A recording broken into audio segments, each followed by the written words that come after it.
ಗರಂ ಐತಿ ಸೌಂದರ್ಯ ಗರಂ ಐತಿ high class ಹಂಸ ನಡಿಗೆ ಹನ್ನೆರಡೇ ಹಂಸ ಬೆಳಗಿ ಸುತ್ತಾಟಿ ಮೊಸರು ಗಡಿಗೆ ಸವಿನಂತಿ ಕೇಳ ಹುಡುಗಿ ಯಾಕ ಬಿಡುದಿ ಶೇಖಿ ಪುಷ್ಪವತಿ ಶೇಖಿ ಪುಷ್ಪವತಿ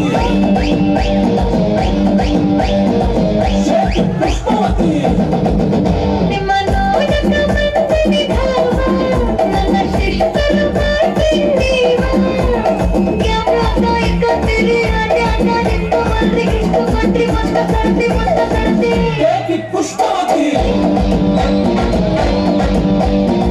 ಶೇಖಿ ಪುಷ್ಪವತಿ ಶೇಖಿ ಪುಷ್ಪವತಿ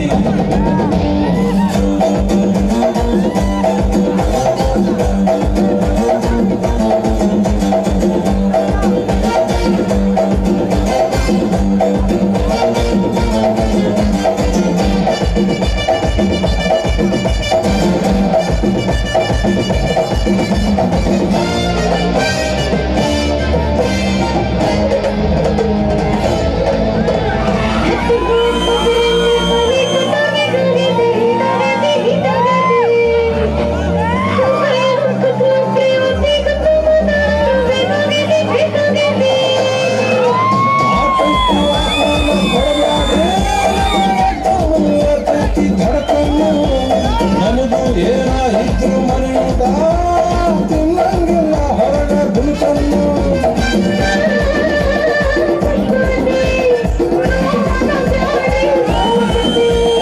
ಎಸ್ ಅಂದ್ರು ತ್ರಾಸಕತಿ ನೋ ಅಂದ್ರು ತ್ರಾಸಕತಿ ಬಾಕು ಬಳುಕು ಯಾಕೆ ಬಿಡುತ್ತಿ ಶೇಖಿ ಪುಷ್ಪವತಿ ಶೇಖಿ ಪುಷ್ಪವತಿ ಶೇಖಿ ಪುಷ್ಪವತಿ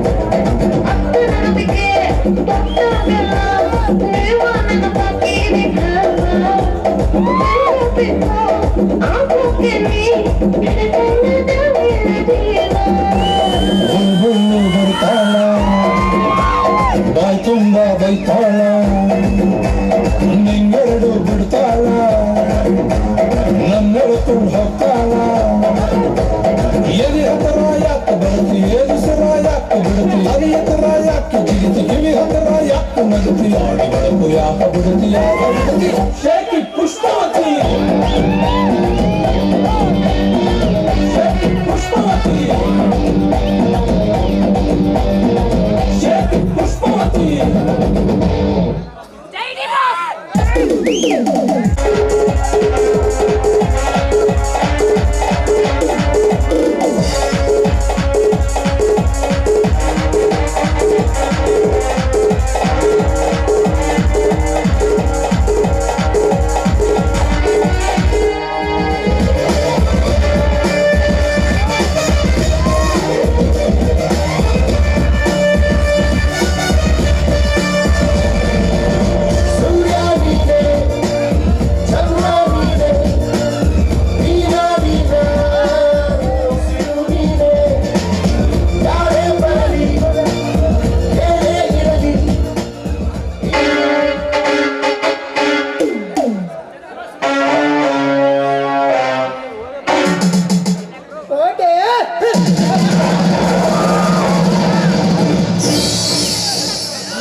ಓ ಅಗ್ರಜನ ಯಾಕೆ ಅಗ್ರಜ ಫ್ಯಾಕ್ಟ್ರಿಯಿಂದ ಬೇಗ ಬಂದುಬಿಟ್ಟಿಯಲ್ಲ?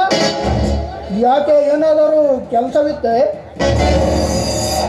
ಹೌದು ಗೌಡ್ರೆ, ಒಂದು ಮಹತ್ವದ ವಿಷಯವನ್ನು ಮಾತಾಡಬೇಕಿತ್ತು. ಅದಕ್ಕೋಸ್ಕರ ನಿಮ್ಮನ್ನು ಕಾಣಲು ಬಂದಿದ್ದೇನೆ. ಏನು ಮಹತ್ವದ ವಿಷಯ? ಅದೇನಂತ ಹೇಳು ಅಗ್ರಜ. ಗೌಡ್ರೆ, ಸುತ್ತು ಹತ್ತೂರಿಗೆ ಒಡೆಯನಾದ ನಿಮಗೆ ನಮ್ಮ ಸ್ಟೀಲ್ ಫ್ಯಾಕ್ಟರಿಯ ಕಂದಾಯ ಹಣ ಕಟ್ಟಿಲ್ಲವೆಂದು ನಮ್ಮ ಫ್ಯಾಕ್ಟರಿಯನ್ನೇ ಸೀಜ್ ಮಾಡಲಿಕ್ಕೆ ನೋಟಿಸ್ ಕಳಿಸಿದ್ದಾನೆ ಆ ಕಂದಾಯದ ಅಧಿಕಾರಿ.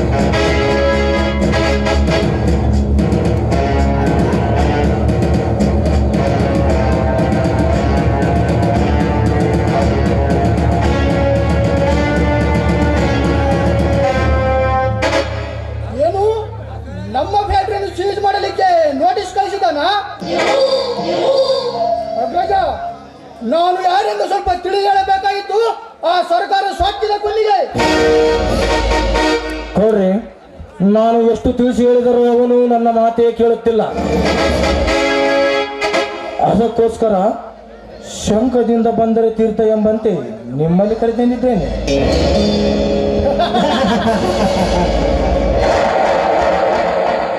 ಶಬಾಷ್ ಅಗ್ರಜ, ಶಬಾಷ್. ಒಳ್ಳೆಯ ಕೆಲಸವನ್ನೇ ಮಾಡ್ತೀಯ. ಈಗ ಎಲ್ಲಿದ್ದಾನೆ ಕರಿಯ ಅಧಿಕಾರಿಯನ್ನು? ಆಯ್ತು ಗೌಡ್ರೆ. ರಂಗ, ಲೇ ರಂಗ.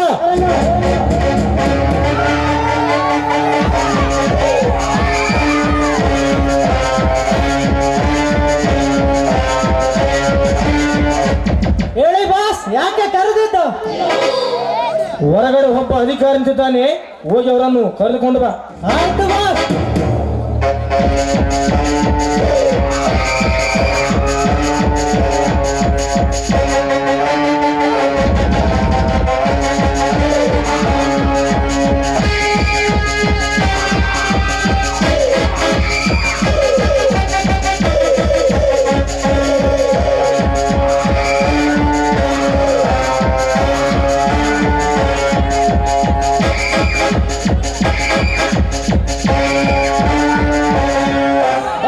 ನೀವು ಹೇಳಿದಾಗೆ ಇವರನ್ನು ಕರೆತಂದಿದ್ದೇನೆ. ಅದೇನಂತ ನೀವೇ ವಿಚಾರಿಸಿ.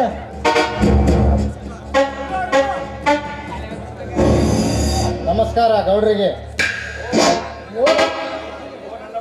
ಓ, ನನ್ನ ಬಗ್ಗೆ ಎಲ್ಲವನ್ನು ತಿಳಿದುಕೊಂಡು ಬಂದಿದ್ದೀರಿ ಎಂದು ಕಾಣುತ್ತದೆ.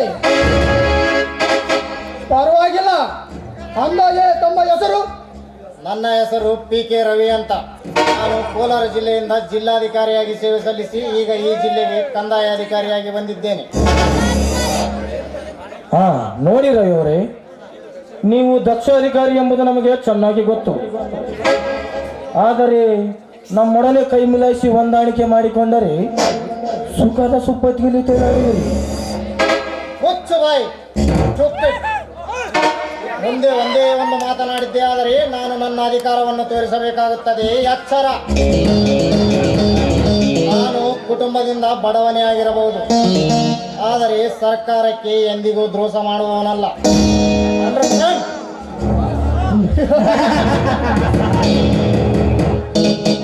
ಶಬಾಷ್ ಅಧಿಕಾರಿ, ಶಬಾಷ್. ನಿನ್ನಂತ ದಿಟ್ಟ ಅಧಿಕಾರಿಯನ್ನು ಎದ್ದು ಸರ್ಕಾರದ ಸೇವೆಗಾಗಿ ಬಿಟ್ಟಿರುವ ಆ ನಿನ್ನ ಎತ್ತ ತಾಯಿಗೆ ನನ್ನದೊಂದು ಸಲಾಂ. ಅಂದಾಗೆ ಇದನ್ನೇ ಅಸ್ತವಾಗಿಟ್ಟುಕೊಂಡು ಈ ಬೈರೇಗೌಡನನ್ನು ಎದುರಾಕಿಕೊಂಡರೆ ಮುಂದೆ ತೊಂದರೆಯನ್ನು ಅನುಭವಿಸಬೇಕಾಗುತ್ತದೆ. ಎಚ್ಚರ.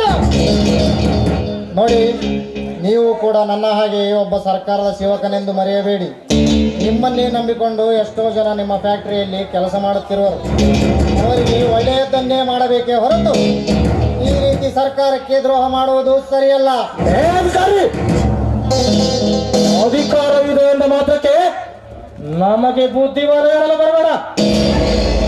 ನಿನ್ನಿಂದ ಬುದ್ಧಿ ಬೋಧನೆ ಮಾಡಿಸಿಕೊಂಡು ಆ ಗೌತಮ ಬುದ್ಧನ ಅವಶ್ಯಕತೆ ನಮಗಿಲ್ಲ. ಸುಮ್ಮನೆ ಬಂದ ಕೆಲಸದ ಬಗ್ಗೆ ಮಾತನಾಡಿ ಏ ಅಗ್ರಜ, ನಿಮಗೆ ಬುದ್ಧಿ ಬೋಧನೆ ಮಾಡಲು ನಾನಿಲ್ಲಿಗೆ ಬಂದಿಲ್ಲ.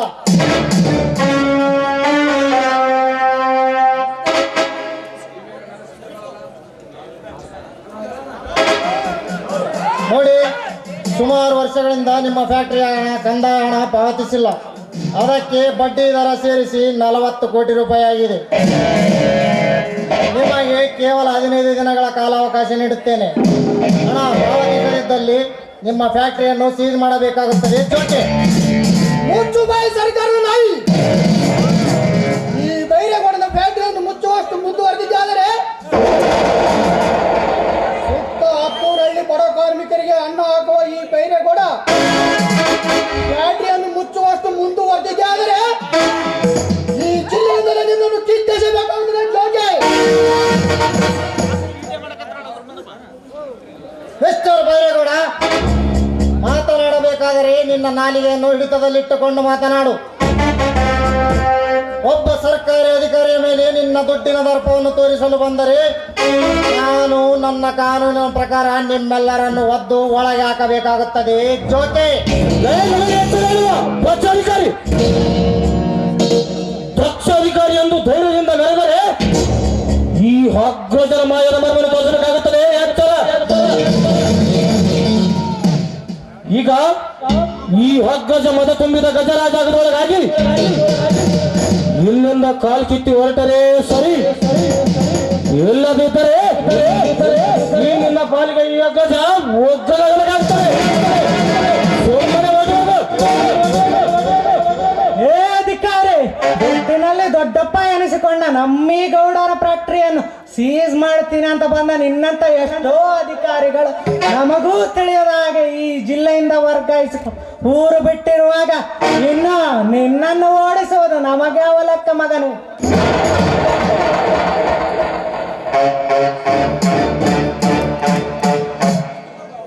ನೋಡು ರವಿ, ನಿನಗೆ ತಿದ್ದಿಕೊಳ್ಳಲು ಇನ್ನೊಂದು ಅವಕಾಶ ಕೊಡುತ್ತೇನೆ. ನಿನಗೀಗಲೇ 5 ಕೋಟಿ ಹಣವನ್ನು ಕೊಡುತ್ತೇನೆ. ಆಗಿರುವ 40 ಕೋಟಿಯನ್ನು 40 ಲಕ್ಷ ಎಂದು ಬರೆದು ಮಿಕ್ಕಿದ ಹಣವನ್ನೆಲ್ಲ ನೀನೇ ತೆಗೆದುಕೊಂಡು ಆಯಾಗಿ ಜೀವನ ಮಾಡುವುದನ್ನು ಕಲ್ತುಕೋ. ಅದನ್ನು ಬಿಟ್ಟು ನಿನ್ನ ನಿಯತ್ತನ್ನು ತೋರಿಸಲು ಬಂದರೆ ನಿನ್ನ ನಿಷ್ಠೆಯ ಕಷ್ಟ ತಪ್ಪಿದಲ್ಲ ಮೇಲೆ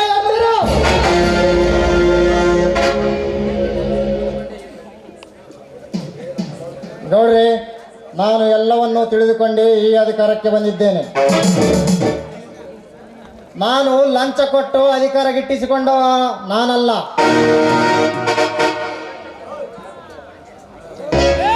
ಒಬ್ಬ ಬಡ ರೈತನ ಮನೆಯಲ್ಲಿ ಹುಟ್ಟಿ ಶ್ರದ್ಧೆಯಿಂದ ಹಗಲು ಇರಲು ಕಷ್ಟಪಟ್ಟು IAS ಪಾಸ್ ಮಾಡಿ ಈ ಭಾರತ ಮಾತೆಯ ಸೇವೆ ಮಾಡಲು ಪಣ ತೊಟ್ಟಿದ್ದೇನೆ. ಬೇಕಾದರೆ ಈ ಭಾರತ ಮಾತೆಗೆ ನನ್ನ ಪ್ರಾಣವನ್ನೇ ಅರ್ಪಿಸುತ್ತೇನೆ ವಿನಃ ನೀನಾಕುವ ಎಂಜಲು ಕಾಸಿಗೆ ನಾನು ಕೈ ಚಾಚಲಾರೆ. ಇದೇ ನನ್ನ ಸಿದ್ಧಾಂತ. ಬರುತ್ತೇನೆ.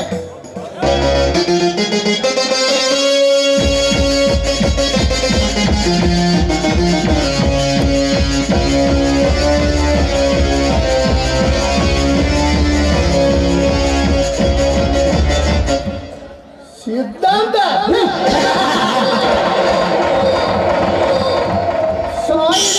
ಸರಸ ಮಾಡುವ ಈ ಬೈರೇಗೌಡನಿಗೆ ಸಿದ್ಧಾಂತ ಸತ್ತಿಲ್ಲದ ಸಂಬಂಧಿ ಕಟ್ಟುವುದೆಂದರೆ ಈ ಚಕ್ರವರ್ತಿಗೆ ಚಾದುರಂಗಲಾಡುವುದಿದೆ.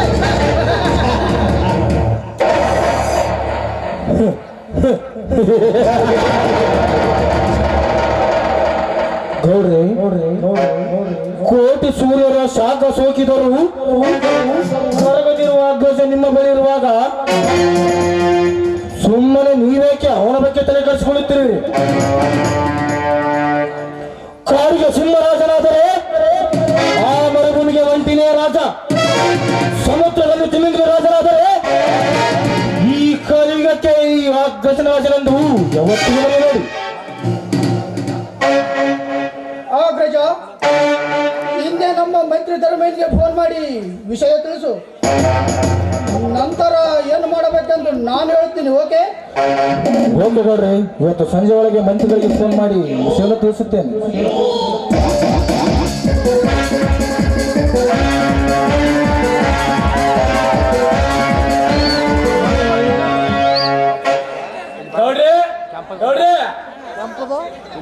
ಯಾರು? ಕಡಸಾಲಿ? ಯಾಕೆ ಪಡಸಾಲಿ ಏನಾಯಿತು ನಿನಗೆ? ಯಾಕೆ ಈ ರೀತಿ ಅವಸರದಿಂದ ಓಡಿ ಬರ್ತಿರುವೆ? ಯಪ್ಪ ಭಾಗ್ಯಲಕ್ಷ್ಮಿ ಗೌಡ್ರ, ಭಾಗ್ಯಲಕ್ಷ್ಮಿ. ಏನು ಭಾಗ್ಯಲಕ್ಷ್ಮಿನ? ಅದು ಏನಿದು ಸರಿಯಾಗಿ ಬಾಯಿ ಬಿಟ್ಟು ಹೇಳುವ ಅವಿವೇಕಿ. ಅದೇ ರೀ ಗೌಡ್ರ, ನಮ್ಮ ತೋಟದ ಹೊಲದಾಗ ಆಳು ಬಾಯಿ ಮಣ್ಣು ತೆಗ್ಯಾಕಂತ ಆ ಬೆಟ್ಟಪ್ಪನ ಕಳಿಸಿ ಕೊಟ್ಟಿದ್ರಲ್ರಿ ಗೌಡ್ರ. ಬಾವಿ ಮಣ್ಣು ತೆಗಿ ಹೊತ್ತಿನಾಗ ಆ ಬೆಟ್ಟಪ್ಪಗ ದೊಡ್ಡದ ನಿಧಿ ಸಿಕ್ಕೈತ್ರಿ ಗೌಡ್ರ. ಭಾಗ್ಯಲಕ್ಷ್ಮಿ ರೀ ಅಪ್ಪ, ಭಾಗ್ಯಲಕ್ಷ್ಮಿ. ಏನು ನಮ್ಮ ಹೊಲದಲ್ಲಿ ನಿಧಿ ಸಿಕ್ಕಿದೆಯಾ? ಏನು ಹೇಳುತ್ತಿರುವ ಪಡಸಾಲಿ? ಊರೇ ಗೌಡ್ರ, ನಾ ಯಾಕೆ ಸುಳ್ಳು ಹೇಳಿ? ಬೇಕಾರ ನಿಮ್ಮ ತಲೆ ಮೇಲೆ ಕೈ ಇಟ್ಟು ಆಣೆ ಮಾಡಿ ಹೇಳ್ತೀನಿ ಗೌಡ್ರ. ಭಾಗ್ಯಲಕ್ಷ್ಮಿ ರೀ ಅಪ್ಪ, ಭಾಗ್ಯಲಕ್ಷ್ಮಿ. ಪಡಸಾಲಿ, ಎಂತಹ ಸಂತೋಷದ ಸುದ್ದಿಯನ್ನು ತಂದಿರುವೆ. ಈ ಕೋಟಿ ಬೈರೇಗೌಡನ ಪಾಲಿಗೆ ಆ ಚಿನ್ನದ ಬೇಟೆಯೇ ಬಲಿಗೆ ಬಿದ್ದಂತಾಯಿತು. ನಡಿ, ನಾವೆಲ್ಲರೂ ಈಗಲೇ ಹೊಲಕ್ಕೆ ಹೋಗೋಣ. ಹೊಲಕ್ಕೆ ಯಾಕೆ ಹೋಗಿರಿ ಗೌಡ್ರ? ಅಲ್ಲೇ ಐತಿ ಗಂಟೆ. ಈ ಸೂಚಿ ನಿಮಗೆ ಗೊತ್ತಾಗಬಾರ್ದಂತೇಳಿ ಇಲ್ಲದೇನ ಸರ್ಕಾರಕ್ಕೆ ಒಪ್ಸಕೊಂಡನ ಬೆಟ್ಟಪ್ಪ. ಈ ವಿಷಯ ನನಗೆ ಗೊತ್ತಾಗಿ ಗಂಡ ಹೇಳ್ತಾನ ವಾದ್ಯಾಕ ಬಂದಿನಿ ಗೌಡ್ರ. ಏನು ಸಿಕ್ಕ ನಿಧಿಯನ್ನು ಸರ್ಕಾರಕ್ಕೆ ಒಪ್ಪಿಸಲು ಹೊರಟಿದ್ದಾನ?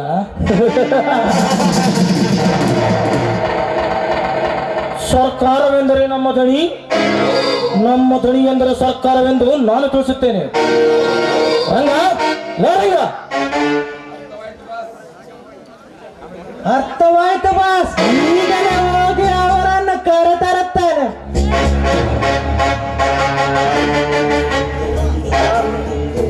ಗೌಡ್ರ, ಆ ಬೆಟ್ಟಪ್ಪನ ಹೆಂಡ್ತಿ ಸರಿಯಾಗಿ ಒಯ್ದಾಳಲ್ರಿ ಗಂಡಗ ಇದ್ದಿದ್ದು ಇಲ್ಲದ್ದು ಹೇಳಿ ಇದ್ದನಿದೇನ ಸರ್ಕಾರಕ್ಕೆ ವಾಪಸ್ಕೊಂಟಲ್ರಿ ಗೌಡ್ರ. ನಾ ಸುಮ್ಮನೆ ಬಿಟ್ಟಿನ ಮಗನ ಒದ್ದು ಎಳ್ಕೊಂಬಂದು ಕೋಣೆಗಿಟ್ಟಿನ್ರಿ ಗೌಡ್ರ.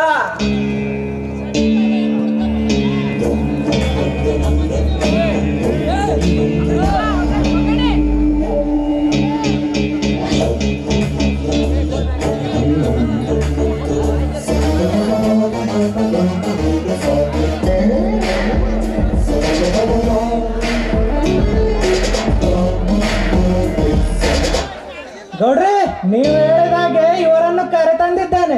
ಅದೇನಂತ ನೀವೇ ವಿಚಾರಿಸಿ. ನಮಸ್ಕಾರ ಗೌಡ್ರೆ. ತೂ ಬೆಂಕಿ ಹಚ್ಚನಾಗಿ ನಿನ್ನ ಆಳುವಂತರಕ್ಕೆ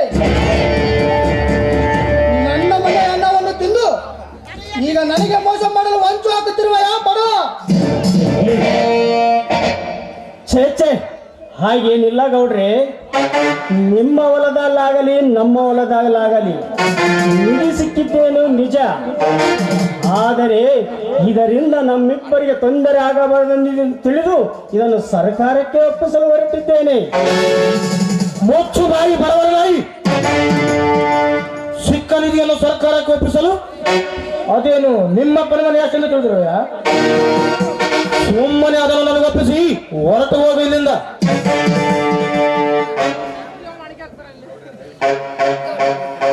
ಬೇಡಿ ಗೌಡ್ರೆ, ದಯವಿಟ್ಟು ನಿಮ್ಮ ಕೈ ಮುಗಿದು ಕೇಳ್ಕೊಳ್ತೀನಿ, ಈ ನಿಧಿಯ ಸಹವಾಸಕ್ಕೆ ಬರಬೇಡಿ.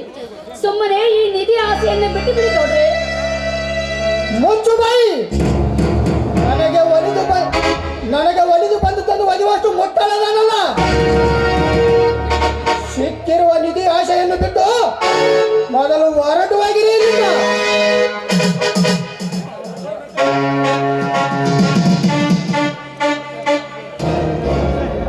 ಅಲ್ಲೋ ಬೆಟ್ಟಪ್ಪ, ನಿನಗೇನಾರ ಸ್ವಲ್ಪಾರ ಬುದ್ಧಿ ಗಿದ್ದೆ ಐತೇನಂತೀನಿ. ಮನೆಗೆ ಕಣ್ಣು ಹಾಕೋ ಈಗಿನ ಕಾಲದಾಗ ತಾನಾಗಿ ಒಲಿದು ಬಂದ ಭಾಗ್ಯಲಕ್ಷ್ಮಿ ಅನ್ನ ಎಡಗಾಲಿನಿಂದ ಒಲಿತೀನಿ ಅಂತ ಹೇಳಿ ನಿನಗೆ ಎಷ್ಟಾರು ಸೊಕ್ಕು ಬಂದಿರ್ಬೇಕಂತೀನಿ. ಹ್ಞೂ ಕರ್ಕೊಂಡ್ರೆ, ಮನುಷ್ಯನಿಗೆ ಆಸೆ ಇರಬೇಕೇನು ನಿಜ. ಆದರೆ ಇಷ್ಟೊಂದು ದುರಾಸೆ ಇರಬಾರದು. ಹಣದ ಸಂಪಾದನೆಯಲ್ಲಿ ಯಶಸ್ಸನ್ನು ಸಾಧಿಸಿದ ಮಾತ್ರಕ್ಕೆ ನಿಜವಾದ ಜೀವನದಲ್ಲಿ ಯಶಸ್ಸನ್ನು ಸಾಧಿಸಿದಂತಲ್ಲ. ಅದನ್ನು ಮೊದಲು ತಿಳಿದುಕೊಳ್ಳಿ. ಬಿಕಾರಿ, ಇಲ್ಲದ ವೇದಾಂತವನ್ನು ಹೇಳಲು ನಿನ್ನನ್ನು ಇಲ್ಲಿಗೆ ಕರೆಸಿಲ್ಲ. ಸುಮ್ಮನೆ ನಮ್ಮ ಜಮೀನಿನಲ್ಲಿ ಸಿಕ್ಕಿರುವ ನಿಧಿಯನ್ನು ನಮಗೆ ಒಪ್ಪಿಸಿದರೆ ಸರಿ, ಇಲ್ಲದಿದ್ದರೆ ಇದೇ ನಿಧಿಗೋಸ್ಕರ ನಿಮ್ಮ ಸಮಾಜ ಕಟ್ಟಬೇಕಾಗುತ್ತದೆ. ಎಚ್ಚರ. ಲೇಗೌಡ,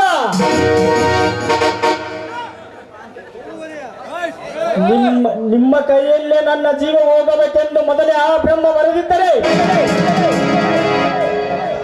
ಅದನ್ನು ತಪ್ಪಿಸಲು ಯಾರಿಂದಲೂ ಸಾಧ್ಯ. ಈ ಜೀವ ಬಿಡುತ್ತೇನೆ ವಿನಃ ಈ ನಿಧಿಯನ್ನು ಮಾತ್ರ ನಿನಗೆ ಒಪ್ಪಿಸಲಾರೆ. ಸುಮ್ಮನೆ ಇದ್ದಂತೆಲ್ಲ ನಿನ್ನ ಮಾತೇ ಮಿತಿ ಬೀಳ್ತಾಯ್ತಲ್ಲ. ಈ ನಿನ್ನ ಸಾವನ್ನು ಆ ಬ್ರಹ್ಮ ಬರೆದಿದ್ದರೆ ಏನಾಯ್ತು? ನಿನ್ನ ಪಾಲಿನ ಬ್ರಹ್ಮನಾಗಿ ಬದಲಾಯಿಸಬಲ್ಲೆ ನಿನ್ನ ವಿಧಿಗಳನ್ನು. ಆಗ ಗೊತ್ತಾಗುತ್ತದೆ ಅಗ್ನಿ ಪದಾಕೆ ಎಂತನೇ ಎಂದು. ನೋಡ್ಲಿ ತಮ್ಮ, ಇದು ನಮ್ಮ ಗೌಡ್ರ ಹೊಲದಾಗ ಸಿಕ್ಕಿರೋ ನಿಧಿ ಐತಿ. ಸರ್ಕಾರ ಪಾಲ ಹೆಂಗ ಆಗ್ತದ್ಲಿ ತಮ್ಮ? ಇದು ನಮ್ಮ ಗೌಡ್ರಿಗೆ ಸೇರ್ಬೇಕಾದ ಪಾಲ. ಕಾರ್ಕೊಂಡ್ರೆ ಈ ಜೀವ ಹೋದ ಮೇಲೆ ಈ ದೇಹ ಅಗ್ನಿಯ ಪಾಲು, ಪಟ್ಟ ಬರಿಗಳೆಲ್ಲ ಅಗಸನ ಪಾಲು, ಏನು ಅರಿಯದ ಈ ಜೀವ ಯಮರಾಜನ ಪಾಲು. ಆಸ್ತಿಗಳೆಲ್ಲ ಹರಿಯುತ್ತಿರುವ ಗಂಗೆಯ ಪಾಲು, ಮಗನ ಹಾಕುವ ಪಿಂಡ ಕಾಗೆಯ ಪಾಲು. ಆದರೆ ನಾವು ಮಾಡಿದ ದಾನ ಧರ್ಮ ಮಾತ್ರ ನಮ್ಮ ಪಾಲು. ಹೀಗಿರುವಾಗ ನಮ್ಮದು ಎಂದು ಪಾಲು ಏಕೆ ಮಾಡಿಕೊಳ್ಳುತ್ತಿರುವಿರಿ? ಮುಂದೊಂದು ದಿನ ನಾವೆಲ್ಲರೂ ಆ ಶಿವನ ಪಾಲು ಎಂದು ಯಾವತ್ತಿಗೂ ಮರೆಯಬಾರದು. ಸುಮ್ಮನೆ ನಮ್ಮ ಗೌಡರ ಮಾತಿಗೆ ಕೇಳಿ ನಿನಗೆ ಸಿಕ್ಕಿರೋ ನಿಧಿಯನ್ನು ಅವರಿಗೆ ಒಪ್ಪಿಸಿ ಅವರ ಕಾಲಿಗೆ ಬಿದ್ದು ಕ್ಷಮೆ ಕೇಳಿ ನಿನ್ನ ಮನ ಸೇರಿಕೋ.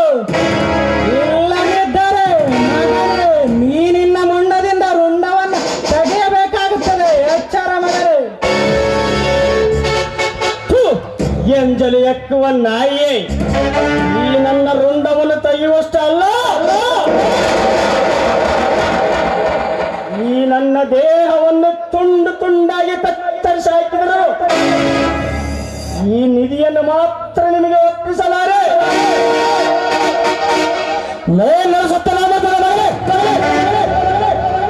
ಸುಮ್ಮನೆ ಇದ್ದಂತ ನಾವು ಎಷ್ಟು ತಿಳಿಸಿ ಹೇಳಿದರು ಮತ್ತೆ ಮತ್ತೆ ಅದೇ ಹರಿಕತೆಯನ್ನು ಹೇಳಿ ಈ ಅಗ್ರ ತಾಳ್ಮೆಯನ್ನು ಪರಿಚಯ ಮಾಡಬೇಡ. ಒಮ್ಮೆ ಈ ಅಗ್ರ ತಾಳ್ಮೆ ಕಳ್ಕೊಂಡು ಸಾಕು. ನೀನು ಕಣ್ಣು ಮುಚ್ಚಿ ಬಿಡುವ ಸಲ ನಿನ್ನ ಪ್ರಾರಂಭ ಪಕ್ಷಿ ಯಾರು ಹೋಗಿರ್ತದೆ.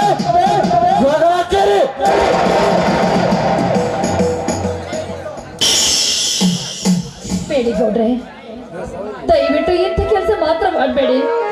ನಿಮ್ಮ ಕೈ ಮುಗ್ದು ಕೇಳ್ಕೊಡ್ತೀನಿ. ಈ ನನ್ನ ಪತಿ ದೇವರಿಗೆ ಮಾತ್ರ ಏನು ಮಾಡಬೇಡಿ ಗೌಡ್ರೆ, ಏನು ಮಾಡಬೇಡಿ. ದೇವರು ಈಗಾಗಲೇ ನಿಮಗೆ ಸಾಕಷ್ಟು ಆಸ್ತಿ ಐಶ್ವರ್ಯಗಳನ್ನು ಕೊಟ್ಟಿದ್ದಾನೆ. ಮತ್ತೇಕೆ ಇದರ ಮೇಲೆ ನೀವು ಇಷ್ಟೊಂದು ಆಸೆ ಪಡ್ತಾ ಇದ್ದೀರಿ?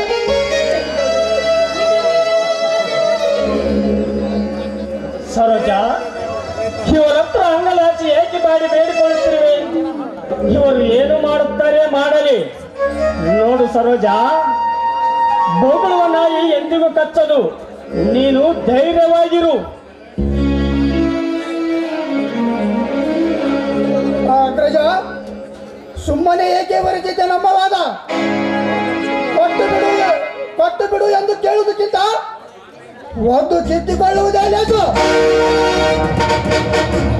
ಕಿತ್ತಿಕೊಳ್ಳುವ ಲಕ್ಷ್ಮೀ ಭಂಡಾರವನ್ನು ಗೊತ್ತಪ್ಪ, ಒಳ್ಳೆ ಬಾಜಿಂದ ಕೇಳ್ತಿದ್ದೇನೆ, ಅದನ್ನು ನಮಗೆ ಒಪ್ಪಿಸಿ ಬಿಡು.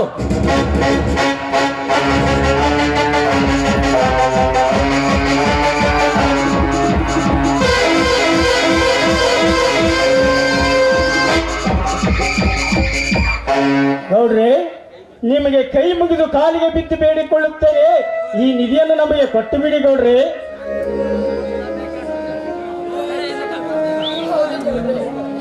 ಸುಮ್ಮನೆ ಏಕೆ ನಮ್ಮನ್ನ ಈ ರೀತಿ ಕಾಡಿಸ್ತಾ ಇದ್ದೀರಾ? ಸುಮ್ಮನೆ ನಮಗೆ ಸಿಕ್ಕ ಈ ನಿಧಿಯನ್ನ ಕೊಟ್ಟು ಬಿಡಿದೆ. ಹಾಗೂ ನನ್ನ ಮನೆಯವರಿಗೆ ಮಾತ್ರ ಏನು ಮಾಡಬೇಡಿ ಗೌಡ್ರೆ, ಏನು ಮಾಡಬೇಡಿ ಗೌಡ್ರೆ, ನಿಮಗೆ ಕೈ ಮುಗಿತೀನಿ ನಾನು. ಮುಚ್ಚು ಬಾಯಿ. ಒಲಿದು ಬಂದು ತನ್ನ ಒದಿವಷ್ಟು ಮುಟ್ಟಾಳ ನಾನಲ್ಲ. ಸಿಕ್ಕಿರುವ ನಿಧಿ ಆಶೆಯನ್ನು ಬಿಟ್ಟು ಮೊದಲು ಹೊರಟುವಾಗಿರೇ ಇಲ್ಲಿಂದ. ಸರೋಜ, ನಮಗೆ ಸಿಕ್ಕಿರುವ ಈ ನಿಧಿಯನ್ನು ಇವರಿಗೆ ಬಿಟ್ಟು ಕೊಡುವುದು ಬೇಡ. ಯುಕ್ತ ವಿಷಯವನ್ನು ತಿಳಿಸಿ ಪೊಲೀಸ್ ಕಂಪ್ಲೇಂಟ್ ಕೊಟ್ಟು ಮತ್ತು ಹೋಗಿ ಹಾಕ್ಸೋಣ. ನಡೆ ಸರೋಜ, ನಡೆ.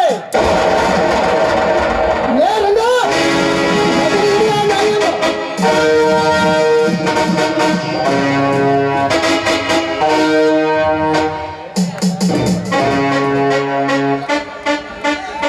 ಲೇ ಬೆಟ್ಟಪ್ಪ, ನನ್ನ ಮನೆ ಅನ್ನವನ್ನು ತಿಂದು ಬದುಕುತ್ತಿರುವ ನಾಯಿ ನೀನು. ಈಗ ನನ್ನ ಮೇಲೆ ಕಂಪ್ಲೇಂಟ್ ಮಾಡಲು ಆವರಿಸುತ್ತಿರುವೆಯಾ? ಬಹಳ ದಿನಗಳಿಂದ ನಿಮ್ಮ ತಂದೆ ನಮ್ಮ ಮನೆಯಲ್ಲಿ ಕೆಲಸ ಮಾಡಿದರೆಂದು ತಿಳಿದು ಸುಮ್ಮನಿದ್ದಾರೆ. ಈಗ ನನ್ನ ಕೈಗೆ ಕೋಳ ಹಾಕಲು ಹೊಂಚು ಹಾಕುತ್ತಿರುವೆಯಾ? ಬಡ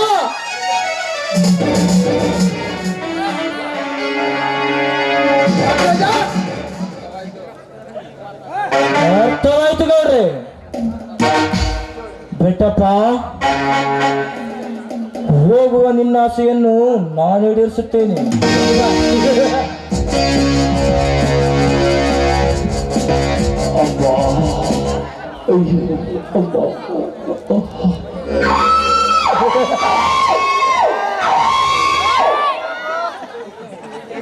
ಅಯ್ಯೋ ಪಾಪಿಗಳ, ಕೊನೆಗೂ ಮೋಸ ಮಾಡಿ ಬಿಟ್ಟಿರ.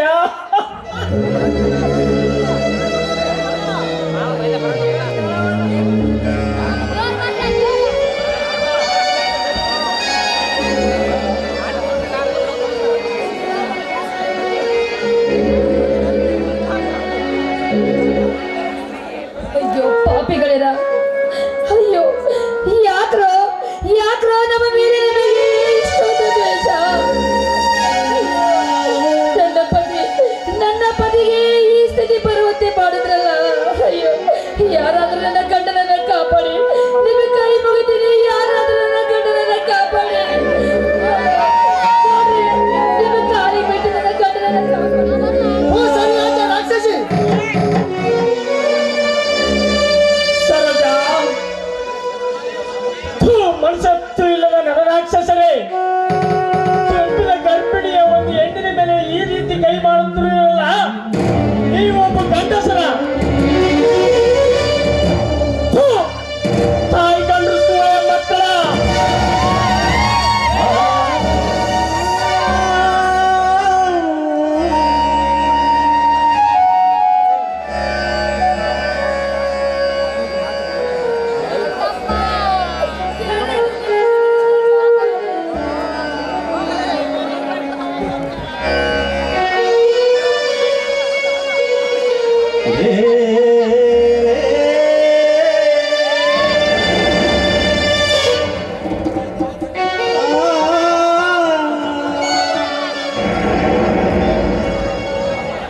ಗೌಡ್ರೆ, ಪಾಪ ಬಸರಿ ಹೆಂಗ್ಸ, ನೀವು ಒಟ್ಟಿಗೆ ಓದೋದಕ್ಕ ಸ್ವಲ್ಪ ನೋವಾಗಿರ್ಬೇಕ್ರಿ ಗೌಡ್ರ.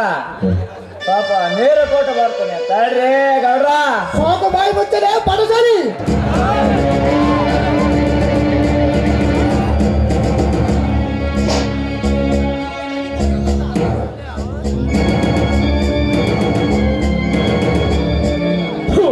ಕನಿಕರಿಲ್ಲದ ಕಟ್ಟಿಕರೆ ಹಣವಿದೆ ಎಂದು ನಮ್ಮಂತ ಬಡವರ ಮೇಲೆ ಈ ರೀತಿ ದಬ್ಬಾಳಿಕೆ ನಡೆಸುತ್ತಿರುವ ನಿಮಗೆ ಮುಂದೊಂದು ದಿನ ನಿಮ್ಮ ಸತ್ತನ್ನಡಿಸಲು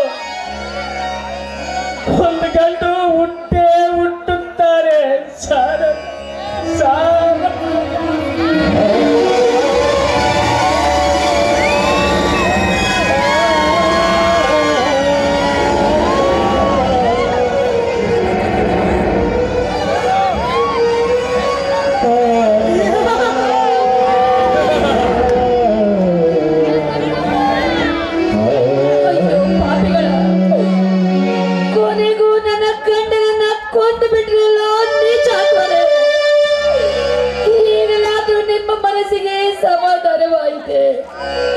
ಅಯ್ಯೋ ದುಷ್ಟರೇ, ಖಂಡಿತ ಆ ದೇವರು ನಿಮಗೆ ಯಾವತ್ತೂ ಒಳ್ಳೇದ್ ಮಾಡೋದಿಲ್ಲ, ಯಾವತ್ತೂ ಒಳ್ಳೇದ್ ಮಾಡೋದಿಲ್ಲ.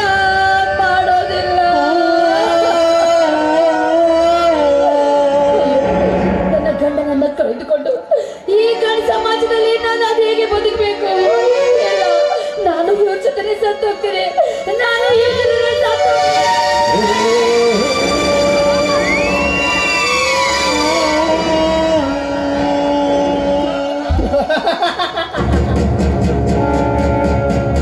ಸರೋಜ, ಸತ್ತು ಹೋದ ಗಂಡನನ್ನು ಎಬ್ಬಿಸಿದರೆ ಅವನು ಮರಳಿಬಾರದನೆಂದು ತಿಳಿದಿರುವೆಯ? ಮಿಂಚಿ ಹೋದದನ್ನು ನೆನೆದು ಯಾಕೆ ಚಿಂತನೆ ಮಾಡುತ್ತಿರುವಿರಿ? ನೀನು ಮನಸ್ಸು ಮಾಡಿ ಹೂ ಎಂದರೆ ಸಾಕು, ನಿನ್ನ ಬಾಳಿನಲ್ಲಿ ಸುಖ ನೀಡುವ ಸರದಾರ ನಾನಾಗುತ್ತೇನೆ.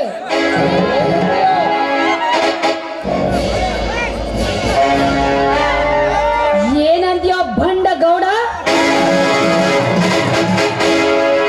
ಒಂದು ಗರ್ಭಿಣಿ ಹೆಣ್ಣನ್ನ ನೋಡದೆ ಮಂಚಕ್ಕೆ ಕರೆತಾ ಇದೆಯಲ್ಲ, ನೀನು ಕರೆದಾಕ್ಷಣ ಬಂದು ಸೆರಗಾಸಕ್ಕೆ ನಾನೇನು ಹಾದಿ ಬಿಟ್ಟ ಹೆಣ್ಣಲ್ಲ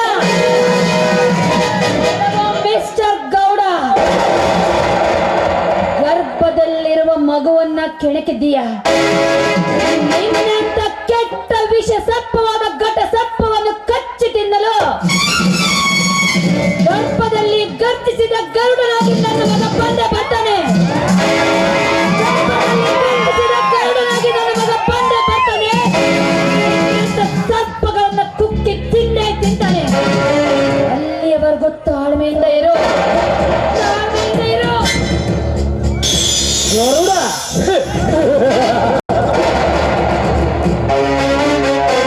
ಗರ್ಭದಲ್ಲಿ ಕಚ್ಚಿಸಿದ ಗರುಡ. ಸರೋಜ, ಈ ನಿನ್ನ ಮರಿಗಾಡ ಗರಿಬಿಚ್ಚುವಷ್ಟರಲ್ಲಿ ನಿನ್ನ ಗರ್ಭವನ್ನೇ ಕತ್ತರಿಸಿ ಹಾಕುತ್ತಾನೆ. ನೆನೆಸಿಕೋ ನಿನ್ನ ಮರಿಗಾಡನ್ನು.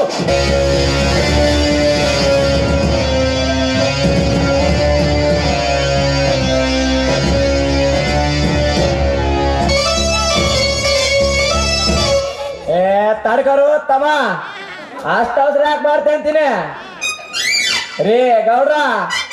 ಗಂಡ ಸತ್ತ ಸಂಕಟಕ್ಕ ಆಕೇನೇನೋ ಮಾತಾಡ್ತಾಳ. ಆಕಿಂದ ನೀವ್ ಯಾಕೆ ತೆರಿಬೇಕಂತೀರಿ? ಪಾಪ ಬಸ್ರಿ ಹೆಂಗ್ಸ ನಿಮ್ಮ ಹೆಸರು ಹೇಳಿ 4 ದಿನ ಬಳಿತಾಳ. ಬೇಟ ಬಿಡ್ರಿ, ಹೋಗ್ಲಿ. ನೋಡು ಸರೋಜ, ಈ ವಿಷಯವನ್ನು ಇಲ್ಲಿಗೆ ಬಿಟ್ಟು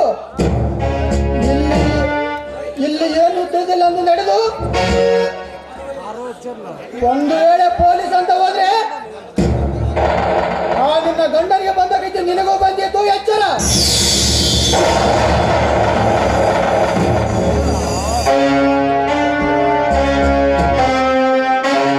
ಅಗ್ರಜ, ಈ ಸತ್ತ ಬಾಡಿಯನ್ನು ಎತ್ತಿಕೊಂಡು ಹೋಗಿ ಯಾರಿಗೂ ಅನುಮಾನ ಬಾರದಾಗೆ ನಮ್ಮೂರಿನ ಸ್ಮಶಾನದಲ್ಲಿ ಸುಟ್ಟು ಹಾಕಿಬಿಡಿ.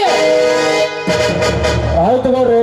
ರಂಗ, ಲೇ ರಂಗ, ಎತ್ತಿಕೊಂಡು ಸತ್ತ ಮಾಡಿಯನ್ನು. ನಗುತ್ತೈತೆ ದೈವ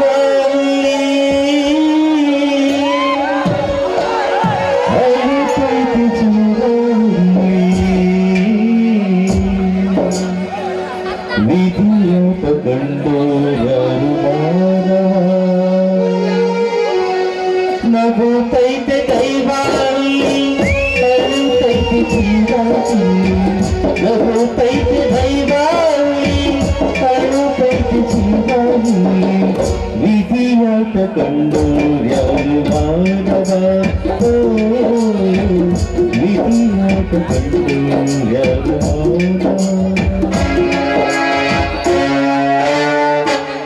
ಪಡಸಾಲಿ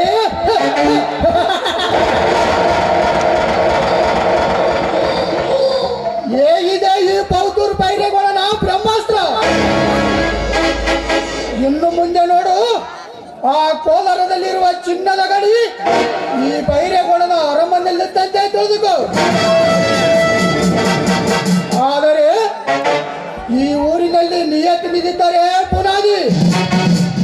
ಒಂದು ವೇಳೆ ನಿಯತ್ತನ್ನು ಕಳೆದುಕೊಂಡರೆ ಅವರ ಸಮಾಧಿ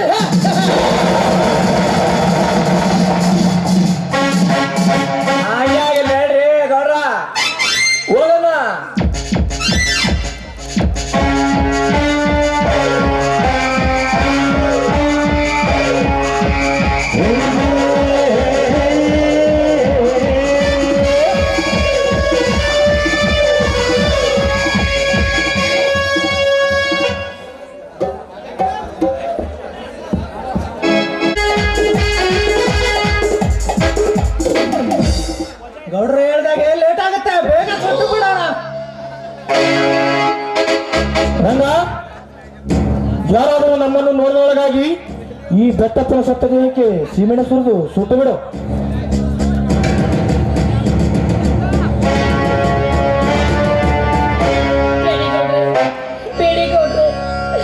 ಈಗಲಾದ್ರೂ ಈ ಹೆಣ್ಣಿನ ಮೇಲೆ ಕರುಡುತ್ತವ್ರೆ, ಅವರೆಲ್ಲ ಬೆಂಕಿ ಹಚ್ಚಿ ಸುಟ್ಟು ಹಾಕಬೇಡಿ ಗೌಡ್ರೆ, ನಿಮಗೆ ಕೈ ಮುಗಿತೀನಿ ಗೌಡ್ರೆ.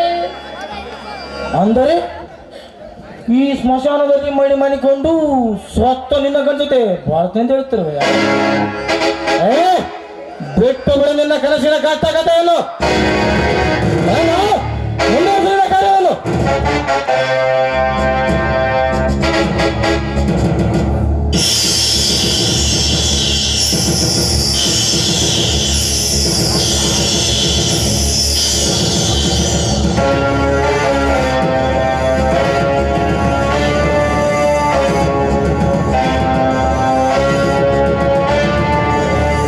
ಹಂಗ ನಾವು ಬಂದ ಕೆಲಸ ಇಲ್ಲಿಗೆ ಮುಗಿದಂತಾಯಿತು.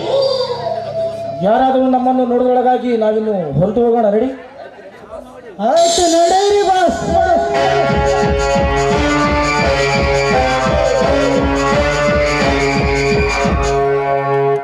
ಅಯ್ಯೋ ತಾಯಿ ಬನಶಂಕರಿ, ಎಷ್ಟು ಕಣ್ಣೀರು ಹಾಕಿದರೂ ಸಹ ಈ ಗರ್ಭವತಿ ಹೆಣ್ಣಿನ ಮೇಲೆ ಸ್ವಲ್ಪವಾದರೂ ಕರುಣೆ ಬಾರದೆ ಹೋಯಿತು. ಈಗ ನನ್ನ ಗಂಡನನ್ನ ಕಳೆದುಕೊಂಡು ಈ ಸಮಾಜದಲ್ಲಿ ಒಂಟಿ ಹೆಣ್ಣು ಅದು ಹೇಗೆ ಬದುಕಬೇಕು? ತುಂಬಿದ ಗರ್ಭಿಣಿಯಾದ ನಾನು ಮಗಗೋಸ್ಕರ ಬದುಕಬೇಕೆ, ಎಲ್ಲ ಕಟ್ಟಿಕೊಂಡ ಗಂಡನಿಗೋಸ್ಕರ ಸಾಯಬೇಕೆ? ಇಲ್ಲ, ವಿಧವೆಯಾಗಿ ಈ ಸಮಾಜದಲ್ಲಿ ಬಾಳಲು ಸಾಧ್ಯವಿಲ್ಲ. ನಾನು ಕೂಡ ನನ್ನ ಗಂಡನ ಚಿದಿಯಲ್ಲಿ ಬಿಟ್ಟು ಪ್ರಾಣ ಬಿಡ್ತೇನೆ.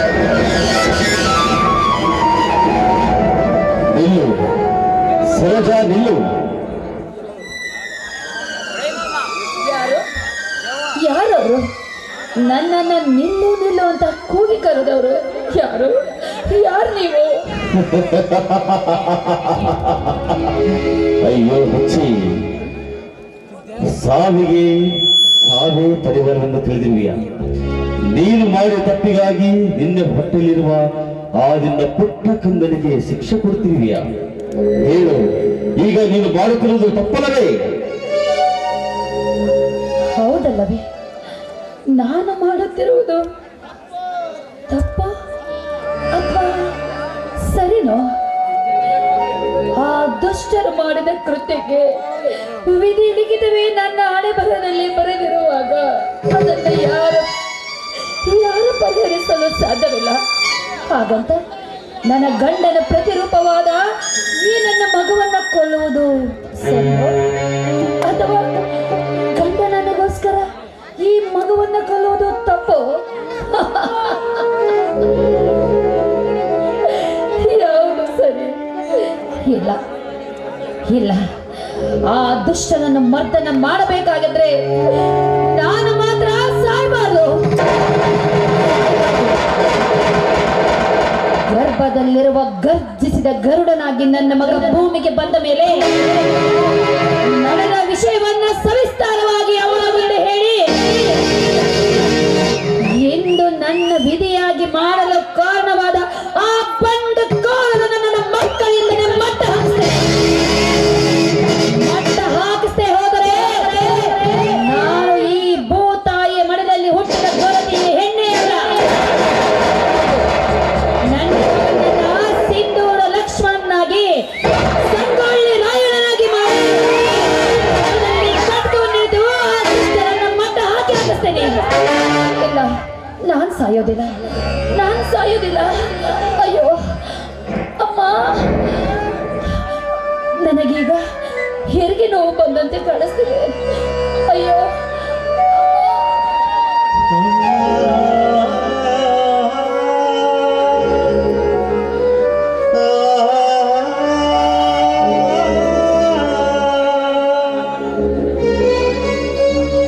ನಗುತ್ತೈತೆ ದೈವಾಲಿ, ಅಳುತ್ತೈತೆ ಶಿವಾಲಿ.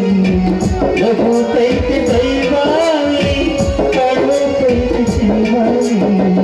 ವಿಧಿಯಾಟ ಕಂಡು ಯಾರು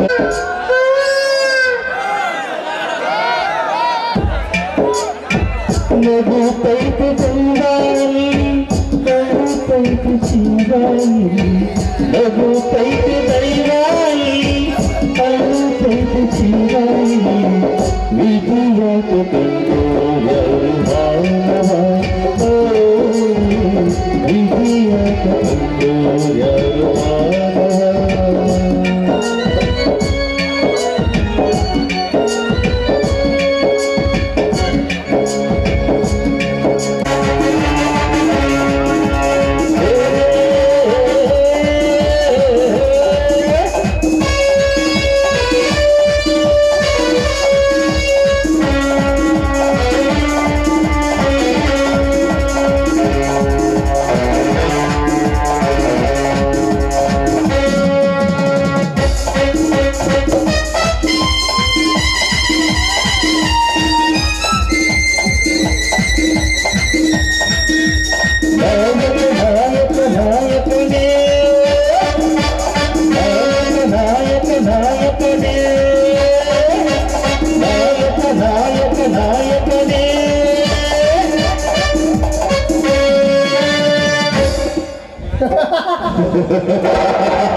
ನನಗೆ ವೈರಿಯಾಗಿರುವ ಬೆಟ್ಟಪ್ಪನನ್ನು ಯಮಲೋಕಕ್ಕೆ ಹತ್ತಿದಂತಾಯಿತು. ಸೂಕ್ತ ಗಾಯದ ಮೇಲೆ ಪರಿಗಣದಂತೆ ಅದನ್ನು ಕಂಡು ಆ ಸರೋಜಗೆ ಹುಚ್ಚು ಹಿಡಿದು ತನ್ನ ಬಾಳದ ನೀರಿನಲ್ಲಿ ಕೊಚ್ಚಿ ಹೋದಂತಾಯಿತು.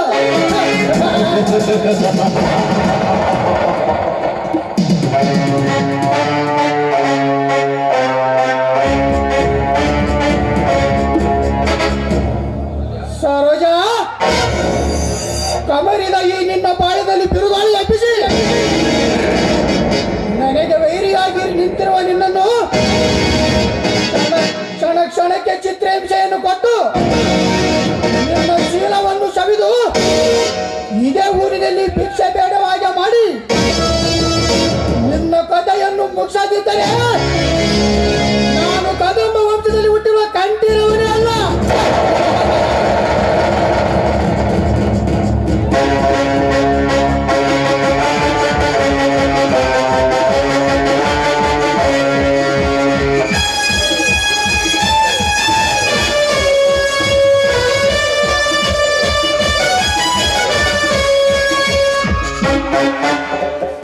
ವಿಜಯ್ ಪಡ್ಸಾಲಿ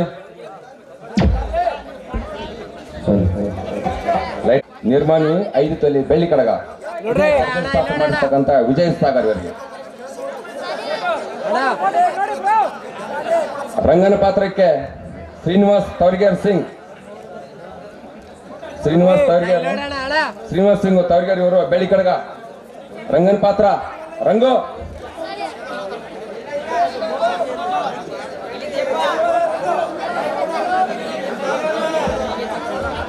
ರಂಗ ವಿಜಯ್.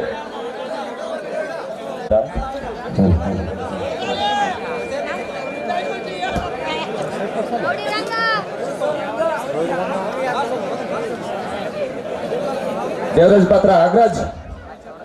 ದೇವರಾಜ್ ದೇವ. ಕಾತ್ರಿಕೆ ಈರಣ್ಣವರು ಪೇಪರು.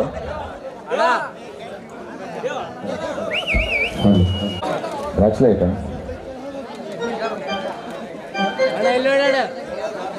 ವಿಜಯ್ ನಮ್ ಬೀಗರವರು. ಕೈಯಾಗೆ ಕೊಡ್ತಾರಂತಪ್ಪ ಬೀಗರವರಿಗೆ.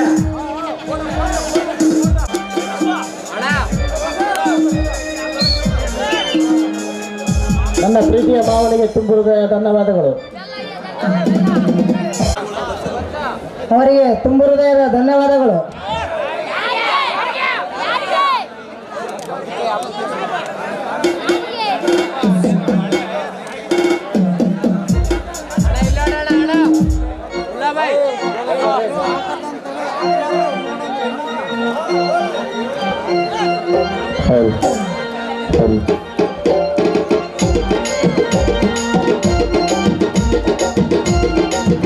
ನಾಟಕದಲ್ಲಿ ಈ ರೀತಿ ಆಯುರ್ವೇದ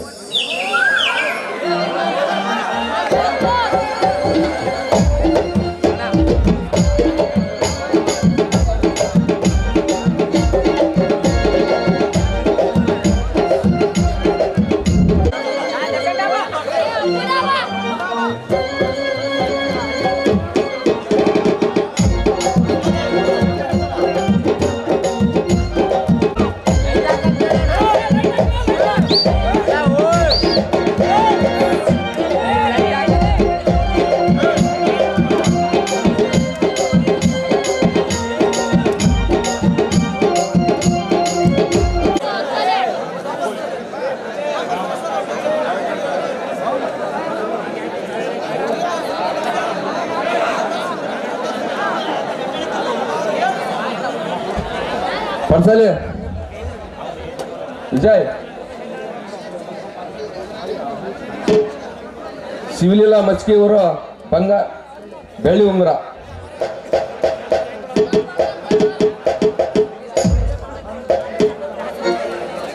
ಉಪ್ಪರ ಅಳ್ಳಪ್ಪ ಇವರು ಈ ಪರ್ಸಲಿ ಪಾತ್ರ ಮಾಡಿರ್ತಕ್ಕಂಥ ವಿಜಯಸಾಗರ್ ಇವರಿಗೆ 5 ತೊಲೆ ಕಡಗ. ಕೊಲ್ಲಂಪೇಟೆ ಸರೋಜಮ್ಮ ಅವರು 5 ತೊಲೆ ಬೆಳ್ಳಿ ಕಡಗ ಪರ್ಸಲಿಗೆ. ಧನ್ಯವಾದಗಳು ಮಾವ.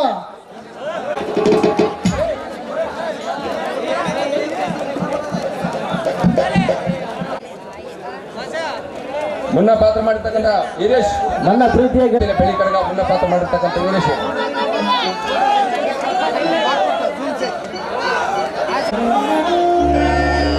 ತಾಯಿ ಬನಶಂಕರಿ, ಇದುವರೆಗೂ ಪಡಬಾರದ ಕಷ್ಟಗಳನ್ನು ಕೊಟ್ಟರು. ಎಲ್ಲ ಸಹಿಸಿಕೊಂಡು ಮಕ್ಕಳಿಗಾಗಿ ಬದುಕುತ್ತಿದ್ದೇನೆ. ಅದಕ್ಕಾಗಿ ಇನ್ನು ಮುಂದೆ ಆದರೂ ನನ್ನ ಮೇಲೆ ಮತ್ತು ನನ್ನ ಮಕ್ಕಳ ಮೇಲೆ ನಿನ್ನ ಕರುಣೆಯ ಕೃಪಾ ಕಟಾಕ್ಷವನ್ನು ಬೀರೆಂದು ನಿನಗೆ ಕರನ್ನು ಕೇಳ್ಕೊಳ್ತೇನೆ. ನಮ್ಮನ್ನು ಮಾತ್ರ ಕೈ ಬಿಡಬೇಡ ತಾಯಿ, ಕೈ ಬಿಡಬೇಡ.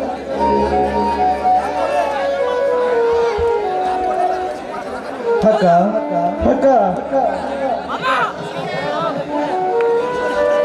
ಅಕ್ಕ, ನಡೆದ ವಿಷಯವನ್ನು ಹೇಳಬೇಕಾದ ನೀನು ಈಗ ಏನು ಎಂದು ನನ್ನನ್ನು ಕೇಳಿದರೆ ನಾನೇನೆಂದು ಹೇಳಲಕ್ಕ? ನಾನೇನೆಂದು ಮಾವ ಸತ್ತ ವಿಷಯವನ್ನು ನನಗೆ ತಿಳಿಸಲಾರದೆ ನೀನೊಬ್ಬಳೆ ಅಂತ್ಯ ಸಂಸ್ಕಾರವನ್ನು ಮಾಡಿ ಈ ನಿನ್ನ ತಮ್ಮ ಎನಿಸಿಕೊಂಡು ನಿನಗೆ ನೆನಪೇ ಆಗಲಿಲ್ಲವನಕ್ಕ? ನೆನಪೇ ಈ ರೀತಿ ಏಕೆ ಮಾಡಿದೆ ಹೇಳಕ್ಕ?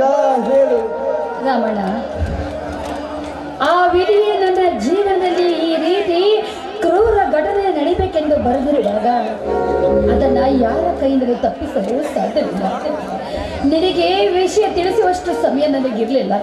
ಅದಕ್ಕಾಗಿ ಅನಾಥೆಯಾದ ನಾನು ಒಂಟಿಯಾಗಿ ನನ್ನ ಗಂಡನ ಅಂತ್ಯ ಸಂಸ್ಕಾರವನ್ನು ಒಬ್ಬಳೇ ಮಾಡಬೇಕಾದ ಸಮಯ ಬರುತ್ತೆ. ದಯಮಾಡಿ ನನ್ನ ಕ್ಷಮಿಸ್ಬಿಡು ರಾಮಣ್ಣ, ಕ್ಷಮಿಸ್ಬಿಡು. ಅಕ್ಕ, ಸಾಯುವಂತ ಸ್ಥಿತಿ ಮರಲು ಮಾವನಿಗೆ ಅಂತದ್ದೇನಾಗಿತ್ತಕ್ಕ? ಅಂತದ್ದೇನಾಗಿತ್ತು?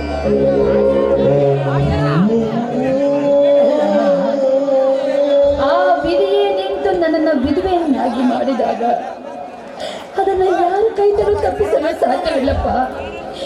ಎಲ್ಲಿ ಹುಟ್ಟು ಇರುತ್ತದೆಯೋ ಅಲ್ಲಿ ಸಾವು ಇದ್ದೇ ಇರುತ್ತದೆ. ಎಲ್ಲಿ ನ್ಯಾಯ ಎಂಬುದು ಇರುತ್ತದೋ ಅಲ್ಲಿಯೇ ಅನ್ಯಾಯ ಎಂಬುದು ಇದ್ದೇ ಇರುತ್ತದೆ. ಸಾವನ್ನ ಗೆಲ್ಲುವ ಶಕ್ತಿ ನಮಗೆ ಯಾರಿಗೂ ಇಲ್ಲಪ್ಪ. ಸಾವನ್ನ ಗೆಲ್ಲುವ ಶಕ್ತಿ ನಮಗಿದ್ದರೆ ನಾವಿಷ್ಟನ್ನು ಮನುಷ್ಯರಾಗಿರ್ತಾ ಇರಲಿಲ್ಲ. ಸ್ವರ್ಗದಲ್ಲಿ ಇರ್ತಾ ಇದ್ವಿ ರಮಣ, ಸ್ವರ್ಗದಲ್ಲಿ ಇರ್ತಾ ಇದ್ವಿ. ಅಕ್ಕ, ಮನಸ್ಸಿನಲ್ಲಿ ಬರೇ ದುಃಖವನ್ನೇ ತುಂಬಿಕೊಂಡು ಲೋಟಕ್ಕೆ ಈ ರೀತಿ ಏನೇನೋ ಮಾತನಾಡಿದರೆ ನನಗೇನು ಅರ್ಥವಾಗುವುದು ಅನ್ನುತ್ತಿದ್ರುವೇನಕ್ಕ? ಅರ್ಥ ನಿನ್ನನ್ನು ಈ ರೀತಿ ನೋಡಲು ನನ್ನಿಂದ ಅನ್ನಬೇಡ ರಮಣ. ಯೋಗಿ ಪಡೆದಿದ್ದು ಯೋಗಿಗೆ, ಜೋಗಿ ಪಡೆದಿದ್ದು ಜೋಗಿಗೆ ಅಂದಂತೆ ನಾನು ಪಡೆದಿದ್ದ ಭಾಗ್ಯವೇ ಇಷ್ಟ ಆಗಿದೆ. ಇದರಲ್ಲಿ ಯಾವ ಅಡ್ಡಿ ಆತಂಕವಿಲ್ಲದೆ ಗಂಡು ಮಗುವಿಗೆ ಜನ್ಮ ನೀಡುವೆನೆಂಬ ಸಂತೋಷವಷ್ಟೇ ಸಾಕಪ್ಪ. ಏನು, ನಿನಗೆ ಗಂಡು ಮಗು ಇದೆಯಾ? ಈ ಸಂತೋಷ ವಿಷಯವನ್ನಾದರೂ ನನಗೆ ತಿಳಿಸಬಹುದಿತ್ತಲ್ಲಕ್ಕ? ಹೋಗ್ಲಿ ಬಿಡು, ಯಾವ ತೊಂದರೆ ಇಲ್ಲದ ಹಾಗೆ ಯಾರಿಗಾಯ್ತಲ್ಲ ಅಷ್ಟೇ ಸಾಕು. ಅಂದಾಗೆ ನಿನ್ನ ಹೆಂಡತಿ ಹೇಗಿದ್ದಾಳಪ್ಪ? ಆಗಿರುವ ಘಟನೆಯನ್ನು ಹೇಳಬೇಕೆಂದರೆ ಈಗ ನಿನಗಾಗಿರುವ ಅನ್ಯಾಯವೇ ಸಾಕಾಗಿ ಹೋಗಿದೆ ಅಂತ. ಅದರಲ್ಲಿ ನಿರ್ಮಲಳ ವಿಷಯ ಹೇಳಿದರೆ ನೀನೆಲ್ಲಿ ಕುಗ್ಗು ಹೋಯ್ತು? ರಮಣ, ಯಾಕಿಷ್ಟೊಂದು ಗಾಬರಿ ಆಗಿದೆಯಾ? ಅದೇನಾಯ್ತಂತ ಹೇಳು ರಮಣ. ಅಕ್ಕ, ಅಂದು ಹೆರಿಗೆ ಸಮಯದಲ್ಲಿ ಅಂದೇನೋ ತೊಂದರೆಯಾಗಿ ಹೆಣ್ಣು ಮಗುವೆ ಜನ್ಮ ನೀಡಿ ನಮ್ಮನ್ನೆಲ್ಲ ಬಿಟ್ಟು ಹೋದಳಕ್ಕ. ರಾಮಣ್ಣ, ಏನ್ ಹೇಳ್ತಾ ಇದ್ಯಾ? ಅಂದ್ರೆ ನಿನ್ನ ಹೆಂಡತಿ ನಿರ್ಮಲ ಸತ್ತು ಹೋದ್ಲ? ಅಯ್ಯೋ ಅಯ್ಯೋ, ನಿನ್ನ ಕ್ರೂರ ವಿಧಿಯೇ. ಯಾಕಪ್ಪ, ಇನ್ನಾದ್ರೂ ನಮ್ಮ ಕುಟುಂಬದ ಮೇಲೆ ಈ ನಿನ್ನ ಕ್ರೂರ ಕಣ್ಣು ಬಿಡಲು ಸಾಧ್ಯವಾಗುತ್ತದೆ? ಅಲ್ಲ, ಸುಖದಿಂದ ಸಂಸಾರವಾಗಿದ್ದ ಈ ನನ್ನ ರಾಮಣ್ಣನ ಬಾಳು ಇಂದು ಈ ರೀತಿ ಚಿಂತೆಗಿಂತ ಮಾಡಿಬಿಟ್ಟಿಲ್ಲ. ಇನ್ನಾದ್ರೂ ನೀನು ತಪ್ಪು ಅವತಾರವನ್ನು ತಾಳೆ ನಮ್ಮ ಜೀವನವನ್ನು ಸುಗಮವಾಗಿಗೊಳಿಸು ದೇವ, ಸುಗಮವಾಗಿಗೊಳಿಸು. ಸಮಾಧಾನ ಮಾಡಿಕೋ ಅಕ್ಕ, ಸಮಾಧಾನ ಮಾಡಿಕೋ. ಆಸರೆಯಾಗಿರುವ ನಿನ್ನ ಗಂಡನೇ ತೀರಿ ಹೋದ ಮೇಲೆ ಆ ತಂದೆಯನ್ನು ಕಳೆದುಕೊಂಡ ಮಕ್ಕಳನ್ನು ನೋಡುವವರು ಯಾರು? ನನಗಿದ್ದ ಒಂದು ಹೆಂಡತಿ ಕೂಡ ತೀರಿ ಹೋದಳು. ಈಗ ನಿನ್ನ ಮಕ್ಕಳನ್ನು ನೋಡಿಕೊಂಡು ಹೋಗುವ ಭಾರ ನನ್ನದಕ್ಕ. ರಾಮಣ್ಣ, ನಿನಗೆ ಇರುವ ಒಬ್ಬಳೆ ಮಗಳ ಜೊತೆ ಒಬ್ಬನೇ ಏಕಿರುವೆ. ಹೋಗಿ ಕವಿತಾಳನ್ನ ಬೇಗ ಈ ಮನೆಗೆ ಕರ್ಕೊಂಡು ಬಂದ್ಬಿಡು. ಎಲ್ಲರೂ ಜೊತೆಯಾಗಿ ಜೀವನ ಮಾಡೋಣ. ಹಾಗೆ ಆಗಲಕ್ಕ, ನಾನಿನ್ನು ಹೋಗಿ ಬರುತ್ತೇನೆ. ಆಯ್ತಪ್ಪ, ಬೇಗ ಹೋಗಿ ಕವಿತನ್ನ ಕರ್ಕೊಂಡು ಬಂದ್ಬಿಡು. ಬೇಗ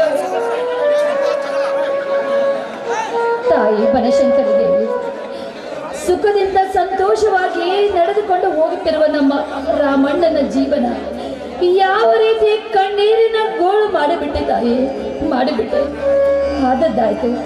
ಇನ್ನು ಮುಂದೆ ಆದರೂ ನನ್ನ ರಾಮಣ್ಣನ ಬಾಳಿನಲ್ಲಿ ನಗು ನಗುವ ಚೇತನ ಇರುವಂತೆ ಕಾಪಾಡು ತಾಯಿ, ಕಾಪಾಡು.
ಯಾರು?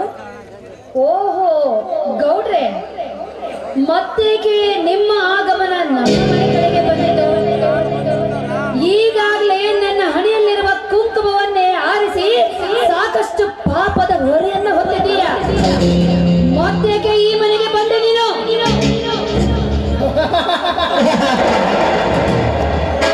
ಹೊರಟು ಹೋಗಲು ಬರಲಿಲ್ಲ ಸರೋಜ. ನಿಮ್ಮ ಗಂಡ ಮಾಡುವ ಸಾಲವನ್ನು ಕೇಳಲು ಬಂದಿಲ್ಲ. ಸಾಲ ಸಾಲ ಸಾಲ ಸಾಲ ನನ್ನ ಗಂಡ ಸಾಯವರೆಗೂ ದುಡಿದರೂ ಸಹ ಈ ನಿನ್ನ ಸಾಲವನ್ನು ತೀರಿಸಲಾಗಲಿಲ್ಲವಲ್ಲವೇ? ನೋಡು, ಈ ನಿನ್ನ ಸಾಲ ನನ್ನ ಗಂಡ ಸತ್ತು ಹೋದಾಗ ಅವನ ದೇಹದ ಜೊತೆ ಸಾಲವು ಸತ್ತು ಹೋಯಿತು. ಸುಮ್ಮನೆ ಹೆಚ್ಚಿಗೆ ಮರು ಮಾತಾಡದೆ ಇಲ್ಲಿಂದ ಸರೋಜ, ಕೊಟ್ಟಿರುವ ಸಾಲ ಗಂಡನ ಜೊತೆ ಸತ್ತು ಹೋಗಲು ಅದೇನು ನಿಮ್ಮಪ್ಪನ ಮನೆ ಅಷ್ಟೊಂದು ತಿಳಿದಿರ? ಸುಮ್ಮನೆ ಕೊಟ್ಟಿರುವ ಸಾಲವನ್ನು ನಿಯತ್ತಿನಿಂದ ಹಿಂತಿರುಗಿಸಿದರೆ ಸರಿ, ಇಲ್ಲದಿದ್ದರೆ ಇದೇ ಮನೆಯನ್ನು ಕಿತ್ತಿಕೊಂಡು ನಿನ್ನನ್ನು ಬೀದಿಗಟ್ಟಬೇಕಾಗುತ್ತದೆ.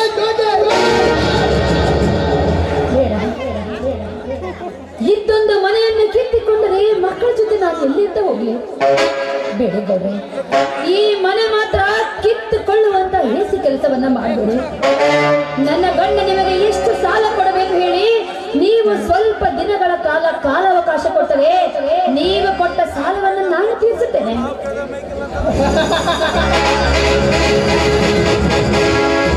ಸರೋಜ, ಗಂಡು ಎನಿಸಿರುವ ನಿನ್ನ ಗಂಡನಿಂದಲೇ ತೀರಿಸಲಾಗದ ಸಾಲವನ್ನು ಕೇವಲ ಒಂದು ಹೆಣ್ಣಾಗಿ ನೀನು ತೀರಿಸುವೆಯಾ?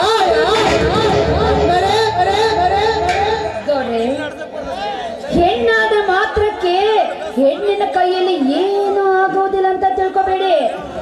ಹೆಣ್ಣು ಮನಸ್ಸು ಮಾಡಿದ್ರೆ ಏನ್ ಬೇಕಾದ್ರೂ ಮಾಡೋಕೆ ರೆಡಿ ಇರ್ತಾಳೆ. ಹಾಗಂತ ತಪ್ಪು ದಾರಿ ಹಿಡಿತಾಳೆ ಅಂತ ಅಲ್ಲ. ನೋಡಿ ಗೌಡ್ರೆ, ನಾನು ನಿಮ್ಮಂತ ಶ್ರೀಮಂತರ ಮನೆಯಲ್ಲಿ ಕಸ ಮುಸರೆ ಮಾಡಿ ಆದರೂ ನಿಮ್ಮ ಸಾಲವನ್ನ ತೀರಿಸ್ತೇನೆ. ದಯಮಾಡಿ ಸಾಲ ತೀರಿಸಲು ನನಗೆ ಕಾಲಾವಕಾಶ ಮಾಡಿಕೊಡಿ. ಪಾಪ, ನಿನಗೀಗ ಬಂದಿರುವ ಪರಿಸ್ಥಿತಿಯನ್ನು ನೋಡಿದರೆ ನನ್ನ ಕರಳು ಕಿತ್ತು ಬಂದಂತಾಗುತ್ತದೆ. ಹೋಗಲಿ ಬಿಡು ಸರೋಜ. ಆ ನಿನ್ನ ಗಂಡ ಮಾಡಿರುವ ಸಾಲವನ್ನು ನೀನು ಕೊಡುವುದು ಬೇಡ. ನಿಮ್ಮ ಸಾಲವನ್ನು ನಾನು ವಜಾ ಮಾಡುತ್ತೇನೆ. ಅಂದರೆ ಅದೇಗೆ ವಜಾ ಮಾಡ್ತೀನಿ? ಬಹಳ ದಿನದಿಂದ ಕಾಡುತ್ತಿರುವ ನನ್ನ ಆಸೆ ಎಂಬ ಕಾಮಲ ಕಗ್ಗಟ್ಟನ್ನು ಬಿಚ್ಚಿ ಒಂದೇ ಒಂದು ಸಾರಿ ನೀನು ನನ್ನವರಾದರೆ ಏನ್ ಮಾತಾಡ್ತಾ ಇದೀಯ ನೀನು? ಬಾಯಿ ಬಿಗಿ ಇಟ್ಕೊಂಡು ಮಾತನಾಡು. ಗಂಡ ಸತ್ತನೆಂಬ ಮಾತ್ರಕ್ಕೆ ನನ್ನಂತ ಹೇಳಿ ಸವಾಸ ಮಾಡ್ತೀನಿ ಅಂತ ತಿಳ್ಕೊಂಡ್ರೆ ಮೂರ್ಖ ನೀನು. ನೀನು ಕರದಾಕ್ಷರ ಬಂದು ಸೆರಗಾಸಲು ನಾನೇನು ಹಾದಿ ಬಿಟ್ಟ ಹೆಣ್ಣಲ್ಲ. ಸುಮ್ಮನೆ ಮಾತನಾಡಿ ನನ್ನ ಕೆರಳಿಸಬೇಡ. ಹೆಚ್ಚಿಗೆ ಮರು ಮಾತಾಡದೆ ಮೊದಲು ಕಾಲ್ ಕಿತ್ತು ಹೊರಟು ಹೋಗಿಲ್ಲಿಂದ. ಸರೋಜಾ, ಮಾಗಿದ ಹಣ್ಣು ತಿನ್ನಲು ಮಾಲಕನೇ ಇಲ್ಲ ನನ್ನ ಮೇಲೆ. ಹಣ್ಣು ಕೆಟ್ಟು ಕೊಳೆತು ಹೋಗುತ್ತದೆ. ಆದರೆ ಕೆಡುವ ಮೊದಲು ಹಣ್ಣನ್ನು ಹಸಿದವನಿಗೆ ಕೊಟ್ಟರೆ ಅವನ ಹಸಿವನ್ನಾದರೂ ತೀರಿ ಹೋಗಿ ಕೊಟ್ಟವರಿಗೆ ಕೂಡ ತೃಪ್ತಿ ಸಿಗುತ್ತದೆ. ಏನಂತೀಯ? ಇದು ಮಾಗಿದ ಮಾವಿನ ಹಣ್ಣಲ್ಲ ಗೌಡ್ರೆ, ಸರ್ಪ ಕಚ್ಚಿದ ಮಾವಿನ ಹಣ್ಣು. ಈಗಾಗಲೇ ಸರ್ಪ ಕಚ್ಚಿದ ಹಣ್ಣನ್ನು ತಿಂದರೆ ನಿಂತ ಜಾಗದಲ್ಲೇ ರಕ್ತ ಕಾಯಿ ಸತ್ತು ಎಚ್ಚರ, ನನಗೆ ಎಚ್ಚರ. ಅಂತ ವಿಷ ತುಂಬಿದ ಘಟ ಸರ್ಪವನ್ನೇ ಅರ್ದು ತಿನ್ನುವ ಈ ಗಂಡುಗಳಿಗೆ ಎಚ್ಚರ ಹೇಳ್ತಿರುವ ಇಲ್ಲದ ಅರಿಕತೆಯನ್ನು ಬಿಟ್ಟು ಸುಮ್ಮನೆ ನನ್ನವಳಾದರೆ ಸರಿ. ಇಲ್ಲದಿದ್ದರೆ ನಿನ್ನನ್ನು ಬಲವಂತವಾಗಿ ಕೊಚ್ಚಿ ತಿನ್ನಬೇಕಾಗುತ್ತದೆ.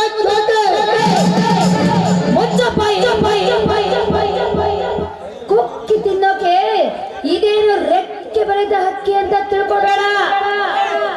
ನೀನು ಕುಕ್ಕಿ ತಿನ್ನಲು ಬಂದ್ರೆ ನಿಂತ ಜಾಗದಲ್ಲಿ ನಿನ್ನ ಮಟ್ಟ ಹಾಕೋ ಶಕ್ತಿ ನನಗಿದೆ. ನಾನೇನೋ ಸಾಮಾನ್ಯ ನಾರಿಯಲ್ಲ. ಈ ಬರದ ಭೂಮಿಯಲ್ಲಿ ಒಣಗಿ ಹೋಗುವ ಕಿತ್ತೂರು ರಾಣಿ ಚೆನ್ನಮ್ಮ, ಝಾನ್ಸಿ ರಾಣಿ ಲಕ್ಷ್ಮೀಬಾಯಿ ಹೆಸರಲ್ಲಿ ನಿನ್ನಂತವನನ್ನ ಮಟ್ಟ ಹಾಕೋದು ಅಷ್ಟೊಂದು ಸುಲಭದ ಮಾತಲ್ಲ. ಒಳ್ಳೆ ಮಾತಿಂದ ಹೇಳ್ತಾ ಇದ್ದೀನಿ, ನನ್ನ ಸೆರಗಿಗೆ ಕೈ ಹಾಕದೆ ಸುಮ್ಮನೆ ಇಲ್ಲಿಂದ ಹೊರಟು ಹೋಗು. ನೀನು ಹೇಳಿದಂತೆ ನೀಚ ಕೆಲಸ ಮಾಡಲು ನಾನೇ ನಿನ್ನಂತೆ ಮಾನಗೆಟ್ಟ ಹೆಣ್ಣಲ್ಲ. ನೀನೊಬ್ಬ ಮಾನಗೆಟ್ಟ ಮಾನವ.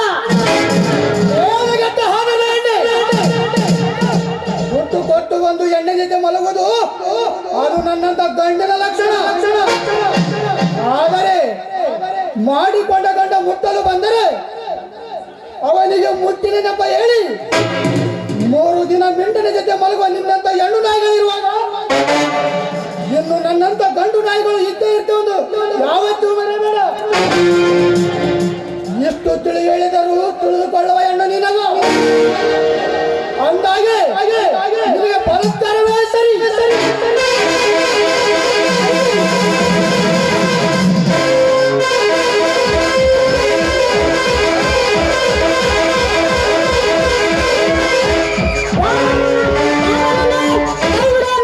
ನಮ್ಮ ಅಮ್ಮವನ್ನು ಸರಿಯಾದ ಬುದ್ಧಿಗಳ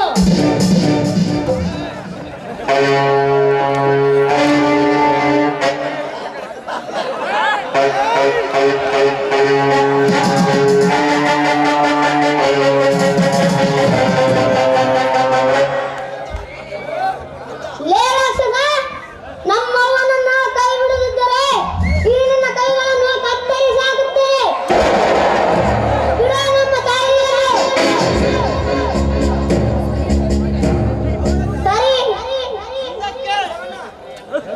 ಸರಿಯಾದ ಬುದ್ಧಿಗಳ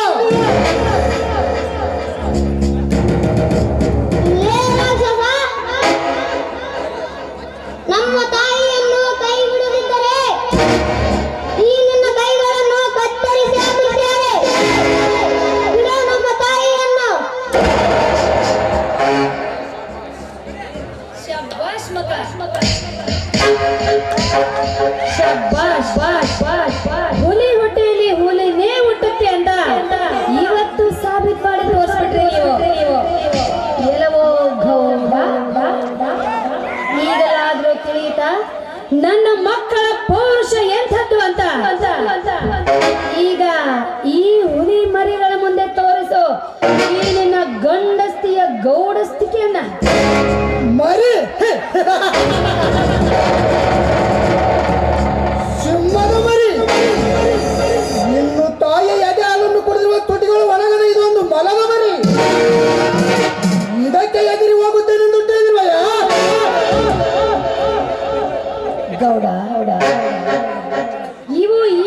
ಮೊಲದ ಮರಿಗಳು ಅಂತ ಅಷ್ಟೊಂದು ಕೀಳಾಗಿ ಮಾತನಾಡಬೇಡ. ಇವತ್ತು ಮೊಲದ ಮರಿ ಆಗಿದ್ದರೂ ಸಹ ಮುಂದೆ ಎತ್ತರಕ್ಕೆ ಬೆಳೆದಾಗ ಸಿಂಹನಂತೆ ಗರ್ಜನೆ ಮಾಡ್ತಾರೆ ನನ್ನ ಮಕ್ಕಳು. ಮೊಲದ ಮರಿ ಅಂತ ಕೀಳಾಗಿ ಇವರನ್ನ ಮಾತನಾಡೋದಕ್ಕೆ ಹೋಗ್ಬೇಡ. ಮರ್ಯಾದೆಯಿಂದ ಇವರ ಮಾತಿಗೆ ಬೆಲೆ ಕೊಟ್ಟು ಹೋಗದಿದ್ರೆ ಕೈಯಲ್ಲಿರುವ ಈ ಕುಡುಗೋಲಿಂದ ರುಂಡವನ್ನು ಕತ್ತರಿಸಿ ಹಾಕೋ ಮೊದಲು. ಇಲ್ಲಿಂದ ರೈಟ್ ಹೇಳು. ಸರೋಜ, ಮಕ್ಕಳನ್ನು ಬಿಟ್ಟು ಈ ಬೈರೇಗೌಡನನ್ನು ಎದುರಿಸುತ್ತೀವಿ. ಪಾಪ ಚಿಕ್ಕ ಮಕ್ಕಳೆಂದು ತಿಳಿದು ಇದೊಂದು ಸಾರಿ ಮರಳಿ ಹೋಗುತ್ತೇನೆ. ಆದರೆ ಮುಂದೊಂದು ದಿನ ಗಾಳಿ ಬಿಟ್ಟಾಗ ತೂರಿಕೊಳ್ಳುತ್ತೇನೆ. ಬರುತ್ತೇನೆ.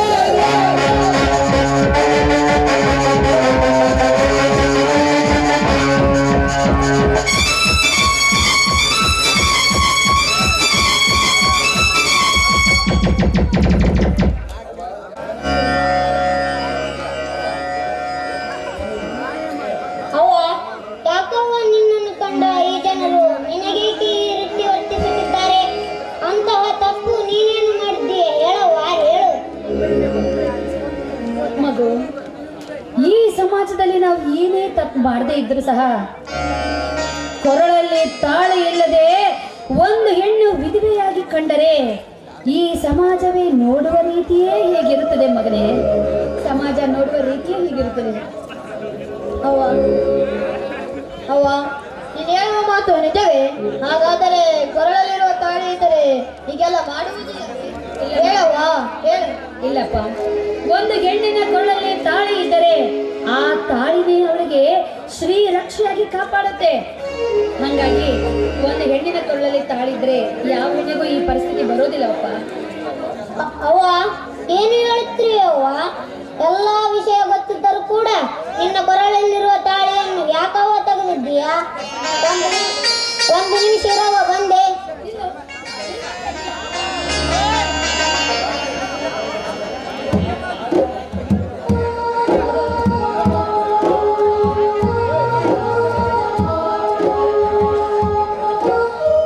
ಅವ್ವ, ತೆಗೆದುಕೋ ಅವ್ವ ಈ ತಾಳಿಯನ್ನು. ಧೈರ್ಯದಿಂದ ಇದನ್ನು ನಿನ್ನ ಕೊರಳಿಗೆ ಕಟ್ಟಿಕೋ. ಇನ್ನು ಮೇಲೆ ಯಾರು ನಿನ್ನೆ ಕಣಕುತ್ತಾರೋ ನಾನು ನೋಡುತ್ತೇನೆ. ತೆಗೆದುಕೋ ಅವ್ವ, ತೆಗೆದುಕೋ. ಯಾಕವ್ವ ಮೌನವಾಗಿ ಬಿಟ್ಟೆ? ತೆಗೆದುಕೊಳ್ಳವ್ವ, ತೆಗೆದುಕೋ.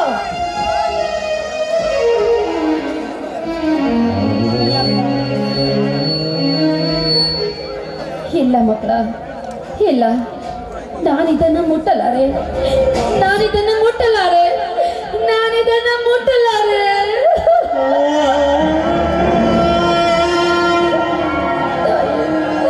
ತಾಯಿ ಬನಶಂಕರಿ, ಎಂತ ಸಂದಿಗ್ಧ ಪರಿಸ್ಥಿತಿಗೆ ತಂದೊಡ್ಡಿದೆಯಮ್ಮ ನಮ್ಮನ್ನ. ಈ ನನ್ನ ಮಗಳಿಗೆ ಈಗ ನಾನು ಏನೆಂದು ಹೇಳಲಿ? ಇವರಿಗೆ ನಾನು ಏನೆಂದು ಸಮಾಧಾನ ಮಾಡಲಿ ತಾಯಿ, ಸಮಾಧಾನ ಮಾಡಲಿ. ಯಾಕವ್ವ ಅಳುತ್ತಿರುವೆ? ಅವ್ವ, ನಾವೇನಾದರೂ ತಪ್ಪು ಮಾಡಿದ್ದೇವಾ? ಹೇಳವ್ವ, ಹೇಳು.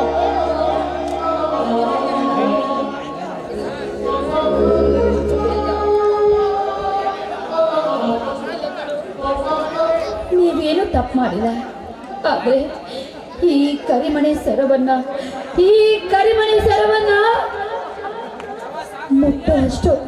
ಮುಟ್ಟುವಷ್ಟು ಶಕ್ತಿ ನನ್ನಲ್ಲಿಲ್ಲ ಅಪ್ಪ. ಈಗ ಈ ಶಕ್ತಿ ನನ್ನಲ್ಲಿಲ್ಲ.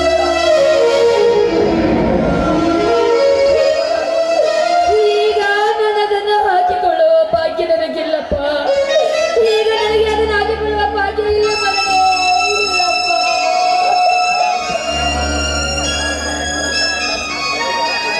ಹಾಗಾದರೆ ಮತ್ತೆ ಸಂಕೋಚ ಪಡುತ್ತೀರಿ ಅವ್ವ? ತೆಗೆದುಕೋ, ಮೊದಲು ಇದನ್ನು ಕೊರಳಿಗೆ ಕಟ್ಟಿಕೋ. ಈ ಸಮಯದಲ್ಲಿ ಏನಾದರೂ ಈ ಮಾಂಗಲ್ಯವನ್ನು ತೆಗೆದುಕೊಂಡು ನಿಮ್ಮ ಮಾತಿನಂತೆ ಕೊರಳಲ್ಲಿ ಕಟ್ಟಿಕೊಂಡರೆ ನೋಡುವ ಈ ಸಮಾಜ ನನ್ನ ಬಗ್ಗೆ ತಪ್ಪು ತಿಳಿದುಕೊಳ್ಳುತ್ತದೆಯಪ್ಪ, ತಪ್ಪು ತಿಳಿದುಕೊಳ್ಳುತ್ತದೆ. ಸಮಾಜ, ಸಮಾಜ, ಸಮಾಜ, ಈ ಹಾಳು ಸಮಾಜಕ್ಕೆ ನೀನಾಗೆ ತಲೆ ಕೆಡಿಸಿಕೊಂಡರೆ ಅವ್ವ? ತಾಳಿ ಇಲ್ಲದೆ ಹೆಣ್ಣನ್ನು ಕಂಡರೆ ತಕ್ಷಣ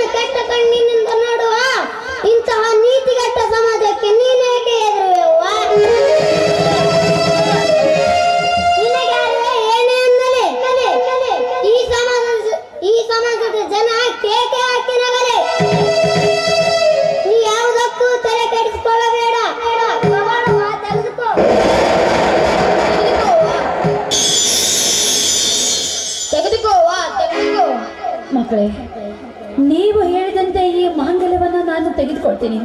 ಆದ್ರೆ ನಾನು ಹೇಳಿದ ನೀವೊಂದು ಮಹತ್ತರವಾದ ಕೆಲಸವನ್ನು ಮಾಡ್ತೀನಿ ಅಂದ್ರೆ ಮಾತ್ರ ನಾನು ಈ ಮಾಂಗಲ್ಯವನ್ನ ನಾನು ತೆಗೆದುಕೊಳ್ತೀನಿ.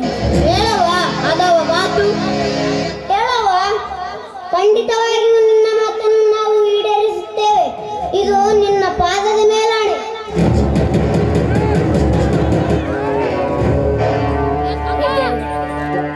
ನಿಮ್ಮಿಬ್ಬರನ್ನು ನಾನು ಮಕ್ಕಳಾಗಿ ಪಡೆಯೋಕೆ ಎಷ್ಟು ಜನ್ಮದ ಪುಣ್ಯ ಮಾಡಿದ್ನೋ ಏನೋ. ನೋಡಿ ಮಕ್ಕಳ, ನಾನು ಹೇಳುತ್ತಿರುವ ಮಹತ್ತರವಾದ ಕಾರ್ಯವೇನೆಂದ್ರೆ, ಈ ನಿನ್ನ ತಾಯಿ ಕಣ್ಣಲ್ಲಿರುವ ಮಾಂಗಲ್ಯವನ್ನು ಕಿತ್ತು ಹಾಕಿದ ಬಂಡಕೋಲರನ್ನು ಮಟ್ಟ ಹಾಕಿ ಈ ಭೂಮಂಡಲದಲ್ಲಿ ಸತ್ತಿರದಂತೆ ಮಾಡಬೇಕು. ಅಂದಾಗ ಮಾತ್ರ ನೀವಿಬ್ಬರು ಋಣ ತೀರಿಸಿದ ಮಕ್ಕಳಾಗಿ ಬಾಳ್ತೀರ. ಮಕ್ಕಳ, ಅವ್ವ, ಇನ್ನೇಕೆ ತಡ ಮಾಡುತ್ತೀರಿ ಅವ್ವ? ಹೇಳವ್ವ, ಹೇಳು. ಹೇಳವ್ವ, ಬೇಗ ಹೇಳು. ಮನೆಯಲ್ಲಿರುವ ತಾಳಿಯನ್ನು ತೆಗೆಸಿದ ಆ ಕತ್ತಕ್ಕಿರುವ ಯಾರೊಂದು ಬೇಗ ಹೇಳು. ಶಬಾಷ್, ಮೆಚ್ಚಿದ ಮಗನೇ, ಮೆಚ್ಚಿದೆ ಈ ನಿನ್ನ ಧೈರ್ಯ, ಹೇಳ್ತೀನಿ. ಈ ಮಹತ್ತರವಾದ ಕೆಲಸಕ್ಕೆ ಕಾರಣವಾದವರು ಅಂತ ಯಾರು ಅಂತ ಹೇಳ್ತೀನಿ. ಆದ್ರೆ ಆಡು ಮರಿಯನ್ನ ಆನೆ ಮುಂದೆ ಕಳಿಸಿದ್ರೆ ಕಾಲಲ್ಲಿ ಹೊಸಿಗೆ ಸಾಯಿಸ್ಬಿಡುತ್ತೆ. ಇನ್ನು ಸ್ವಲ್ಪ ದಿನಗಳ ಕಾಲ ಸಮಾಧಾನವಾಗಿರಿ. ಹೇಳೋದಕ್ಕೆ ಇವತ್ತಲ್ಲ, ಮುಂದೊಂದು ದಿನ ಒಂದು ಒಳ್ಳೆ ಸಮಯ ಬಂದೇ ಬರುತ್ತೆ. ಬಂದಾಗ ಈ ವಿಚಾರವನ್ನ ಸವಿಸ್ತಾರವಾಗಿ ನಿಮ್ಮ ಮುಂದೆ ಹೇಳಿ ಆ ಬಂಡರ ರುಂಡರನ್ನ ಕತ್ತರಿಸಿ ಹಾಕಿ ಹಾಕ್ತೇನೆ. ಅಲ್ಲಿಯವರೆಗೂ ಯಾರು ಎಂಬುದನ್ನ ಹೇಳುವುದಿಲ್ಲ. ತಾಳ್ಮೆಯಿಂದ ಕಾಯ್ತೀನಿ ಅಂತ ನೀವಿಬ್ರು ನನಗೆ ಮಾತು ಕೊಡಿ. ಆಯ್ತವ್ವ, ಖಂಡಿತವಾಗಿಯೂ ನಿನ್ನ ಮಾತನ್ನು ನಾವು ನೆರವೇರಿಸಿಕೊಡುತ್ತೇವೆ. ಇದು ನಿನ್ನ ಮೇಲಾಣೆ. ಅವ್ವ, ಈಗಲಾದರೂ ಸ್ವಲ್ಪ ನಗವ್ವ. ನಗು ಅವ್ವ, ನಗವ್ವ, ಈಗಲಾದರೂ ಸ್ವಲ್ಪ ನಗು.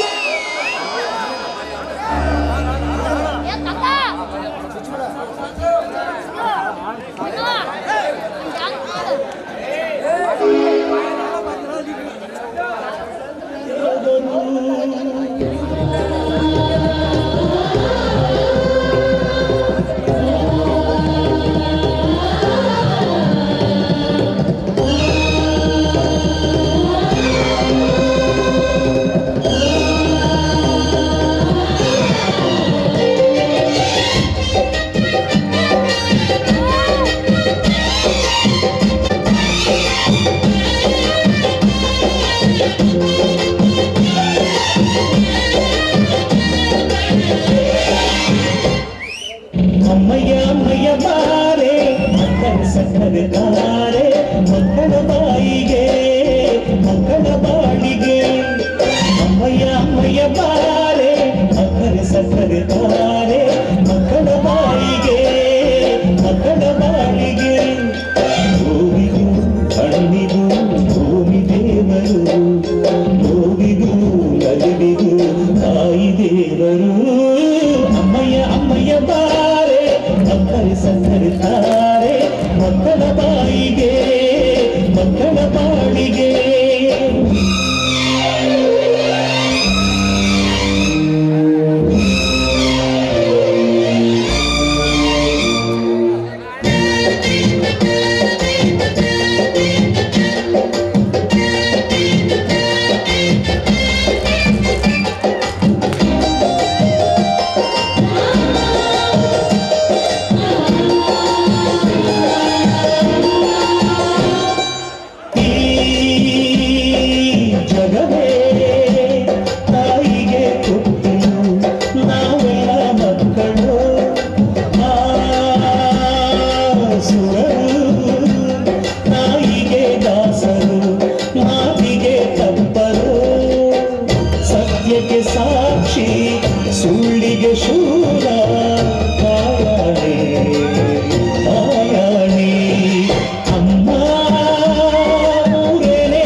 ಮನಸ್ಸಿಗೆ ದೀಪ ನಿನ್ನ ಮುಖ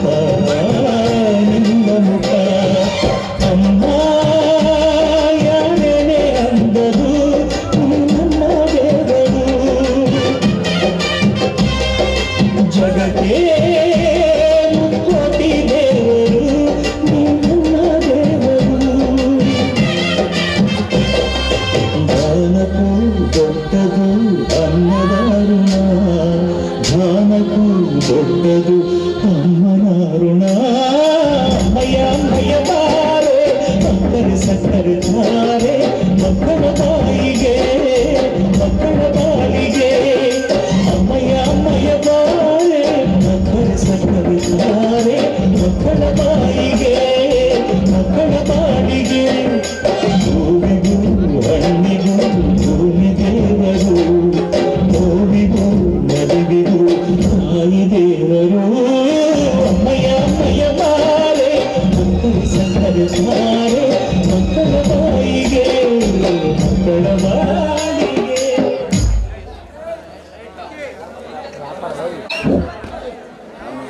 ಏನಕ್ಕ ಇದಲ್ಲ ಇಂದು ಮನೆಯಲ್ಲಿ ಸಂತೋಷದ ಸಾಗರವನ್ನೇ ಮುಚ್ಚಿರ್ತಿದಲ್ಲ ಇದನ್ನು ನೋಡಿ ನನಗೆ ಬಹಳ ಸಂತೋಷವಾಗುತ್ತಿದೆ ಅಕ್ಕ ಸಂತೋಷವಾಗುತ್ತಿದೆ. ನೋಡು ರಮಣ, ಇದೆಲ್ಲ ಇಷ್ಟೊಂದು ಸಂತೋಷ ಸೌಭಾಗ್ಯ ಸಿಗಬೇಕಾದ್ರೆ ಎಲ್ಲ ಈ ನನ್ನ ಇಬ್ಬರು ಮುದ್ದು ಮಕ್ಕಳಿಂದನೇ ಎಷ್ಟು ಸಂತೋಷದ ಸಾಗರ. ತಾಯಿ ಮಾರಿಕಾಂಬೆ ಈಗಲಾದ್ರೂ ನನ್ನ ಜೀವನದಲ್ಲಿ ಖುಷಿ ಕೊಟ್ಟೆಲ್ಲ ಅಷ್ಟೇ ಸಾಕು ನನಗೆ. ಸಂತೋಷ ಅಕ್ಕ, ಬಹಳ ಸಂತೋಷ. ಇದೇ ರೀತಿ ಮಕ್ಕಳೊಂದಿಗೆ ನಗು ನಗುತ್ತಾ 100 ವರ್ಷ ಬಾಳಬೇಕೆಂಬುದು ಈ ನಿನ್ನ ತಮ್ಮನ ಆಸೆ ಅಕ್ಕ, ತಮ್ಮನ ಆಸೆ. ಹಾ ಮಾವ, ಕವಿತೆಗಳನ್ನು ಕರೆದುಕೊಂಡು ಬರ್ತೀನಿ ಅಂತ ಹೇಳಿದ್ರೆ ತಾನೆ, ಈಗ ನೋಡಿದ್ರೆ ಒಬ್ಬರೇ ಬಂದಿದ್ದಾರೆ. ಯಾಕೆ ಮಾವ? ಬರ್ತಾಳೆ ಕಣಪ್ಪ, ಖಂಡಿತ ನಾಳೆ ಬರುತ್ತಾಳೆ. ಯಾವಾಗ ನೋಡಿದ್ರೆ ಕವಿತಾ ಅಂತ ಅವಳು ಚಿಂತೆ ಮಾಡ್ತಾ ಇರ್ತೀಯಲ್ಲ. ಅವಳು ಹುಟ್ಟಿರೋದೇ ನಿನ್ಗೋಸ್ಕರ. ನಾನು ಮೊದಲೇ ಹೇಳ್ಬಿಟ್ಟಿದ್ದೀನಿ, ಹೆಣ್ಣು ಹುಟ್ಟಿದ್ರೆ ನನ್ನ ಮಗನಿಗೆ ಕೊಡ್ಬೇಕು ಅಂತ. ಅವತ್ತೇ ಮಾತು ಕೊಟ್ಟಿರ್ಲಿಲ್ವಾ? ಅಯ್ಯೋ, ನಿಧಾನವಾಗಿ ಬರಲಿ ಬಿಡು ಮಾವ. ಇವಳಿಗಂತೂ ಬರೀ ಕವಿತಾಳದ್ದೇ ಚಿಂತೆ. ಕವಿತಾ ನಾಳೆ ಖಂಡಿತ ಬರ್ತಾಳೆ. ಅಲ್ಲಿವರೆಗೂ ಸಮಾಧಾನವಾಗಿ ಕಾಯ್ತಾ ಇರು. ಆ ರಮಣ, ನಿನ್ನ ಮಗಳನ್ನ ಬೇಗ ಬಂದ್ಬಿಡು ಅಂತ ಹೇಳು. ನಿನ್ನ ಸೋದರಾಳಿ ಆ ಕವಿತಾ ಅಂತ ಯಾವಾಗ್ಲೂ ಕನ್ವರ್ಸ್ತಾ ಇರ್ತಾನೆ. ಅಂದಾಗೆ ಶಾಲೆ ಕಲಿತಾ ಇದ್ದಾಳೋ ಅಥವಾ ಇಲ್ಲಿಗೆ ಬಿಟ್ಟಿದ್ದಾಳೋ? ಅಕ್ಕ, ಹೆಣ್ಣು ಎಷ್ಟು ಕಲಿತಾನೇನಕ್ಕ, ನಾಳೆ ಗಂಡನ ಮನೆಯಲ್ಲಿ ಕೆಲಸ ಮಾಡೋದು ತಪ್ಪುತ್ತದೆ. ಅದಕ್ಕೆ 10ನೇ ಕ್ಲಾಸ್ವರೆಗೆ ಓದಿಸ್ತೇನೆ ಅಷ್ಟೇ. ಹೌದಾ? ಮಾವ, ಎಷ್ಟಾದರೂ ಕಲಿತಿದ್ದಾಳಲ್ವಾ, ಅಷ್ಟು ಸಾಕು ಬಿಡು ಮಾವ. ಅವಳನ್ನು ನೋಡಿ ಬಹಳ ದಿನಗಳೇ ಆಯಿತು. ಅದಕ್ಕಾಗಿ ತುಂಬ ನೋಡುವ ಆಸೆ ಅಷ್ಟೇ ಮಾವ. ನೋಡಪ್ಪ ರಮಣ, ಬಾಯ್. ನನ್ನ ಮಗ ನಿನ್ನ ಮಗಳ ಮೇಲೆ ತುಂಬಾ ಆಸೆ ಇಟ್ಕೊಂಡಿದ್ದಾನೆ. ಇನ್ನು ನೀವಿಬ್ಬರೇ ಅಲ್ಲಿ ಬದುಕಿದ್ರೆ ಚೆನ್ನಾಗಿರಲ್ಲ. ಆದಷ್ಟು ಬೇಗ ಕವಿತಾನ ಬರ ಹೇಳಕ್ಕೆ ಹೇಳ್ಬಿಡು. ಒಂದು ಒಳ್ಳೆ ಮುಹೂರ್ತ ನೋಡಿ ಇವರಿಬ್ಬರಿಗೆ ಜಮ್ಮನ್ಸ್ಬಿಡೋಣ. ಆಸೆ ಅಂತ ಇವರಿಬ್ಬರ ಮದುವೆ ಮಾಡ್ಸೋಣ, ಸರಿನಾ? ಅಮ್ಮ ನಡೆಯಮ್ಮ, ಹೊಟ್ಟೆ ತುಂಬ ಹಸಿವಾಗುತ್ತಿದೆ. ಇವತ್ತು ನಿನಗೋಸ್ಕರ ಮಟನ್ ಊಟನೇ ತಯಾರು ಮಾಡಿದ್ದೀನಿ. ಎಲ್ಲರ ಜೊತೆಗೆ ಊಟ ಮಾಡೋಣ.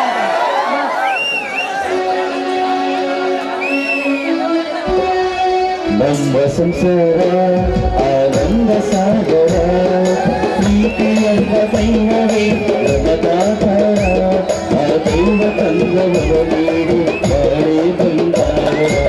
ನಮ್ಮ ಸಂಸಾರ ಆನಂದ ಸಾಗರ, ಪ್ರೀತಿಯಂತ ದೈವವೇ ರಮದಾಧಾರ, ಆ ದೈವ ತಂದವರ ನೀಡಿ ಬಾಳೆ ಬಂದಾರ. ನಮ್ಮ ಸಂಸಾರ ಆನಂದ ಸಾಗರ.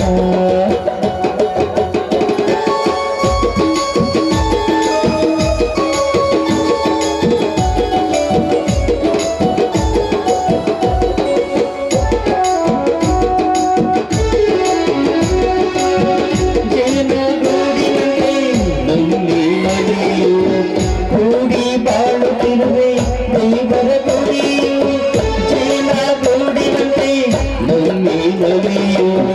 ಕೂಡಿ ಬಾಳುತ್ತಿರುವ ದೇವರ ಗುಡಿಯು, ಪರುಷ ತುಂಬಿರಲು ಮಮತೆ ತುಂಬಿರಲು, ತಾಯಿಯ ಮಮತೆ ನಮಗೆ ರಕ್ಷೆಯು, ತಾಯಿಯ ಮನತು ನಮಗೆ ರಕ್ಷೆಯು.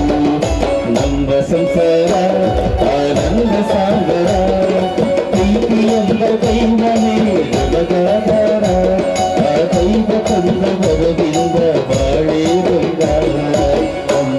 ಸಂಸಾರ ಆನಂದ ಸಾಗರ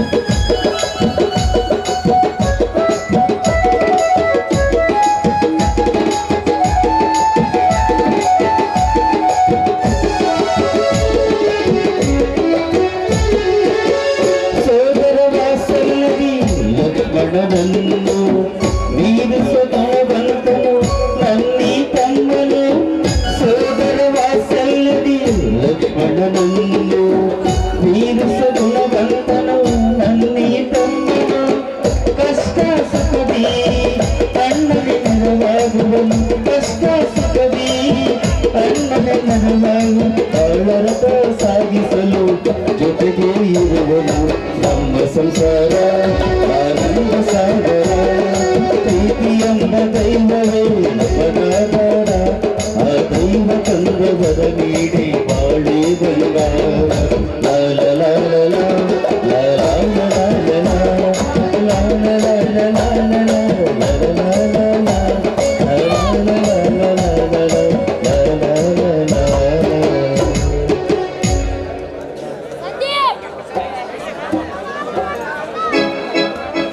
ಬೈರೇಗೌಡ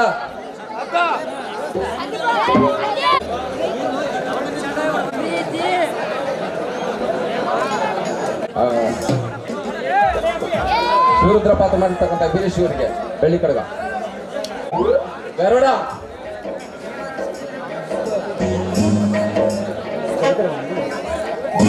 ಧನ್ಯವಾದಗಳು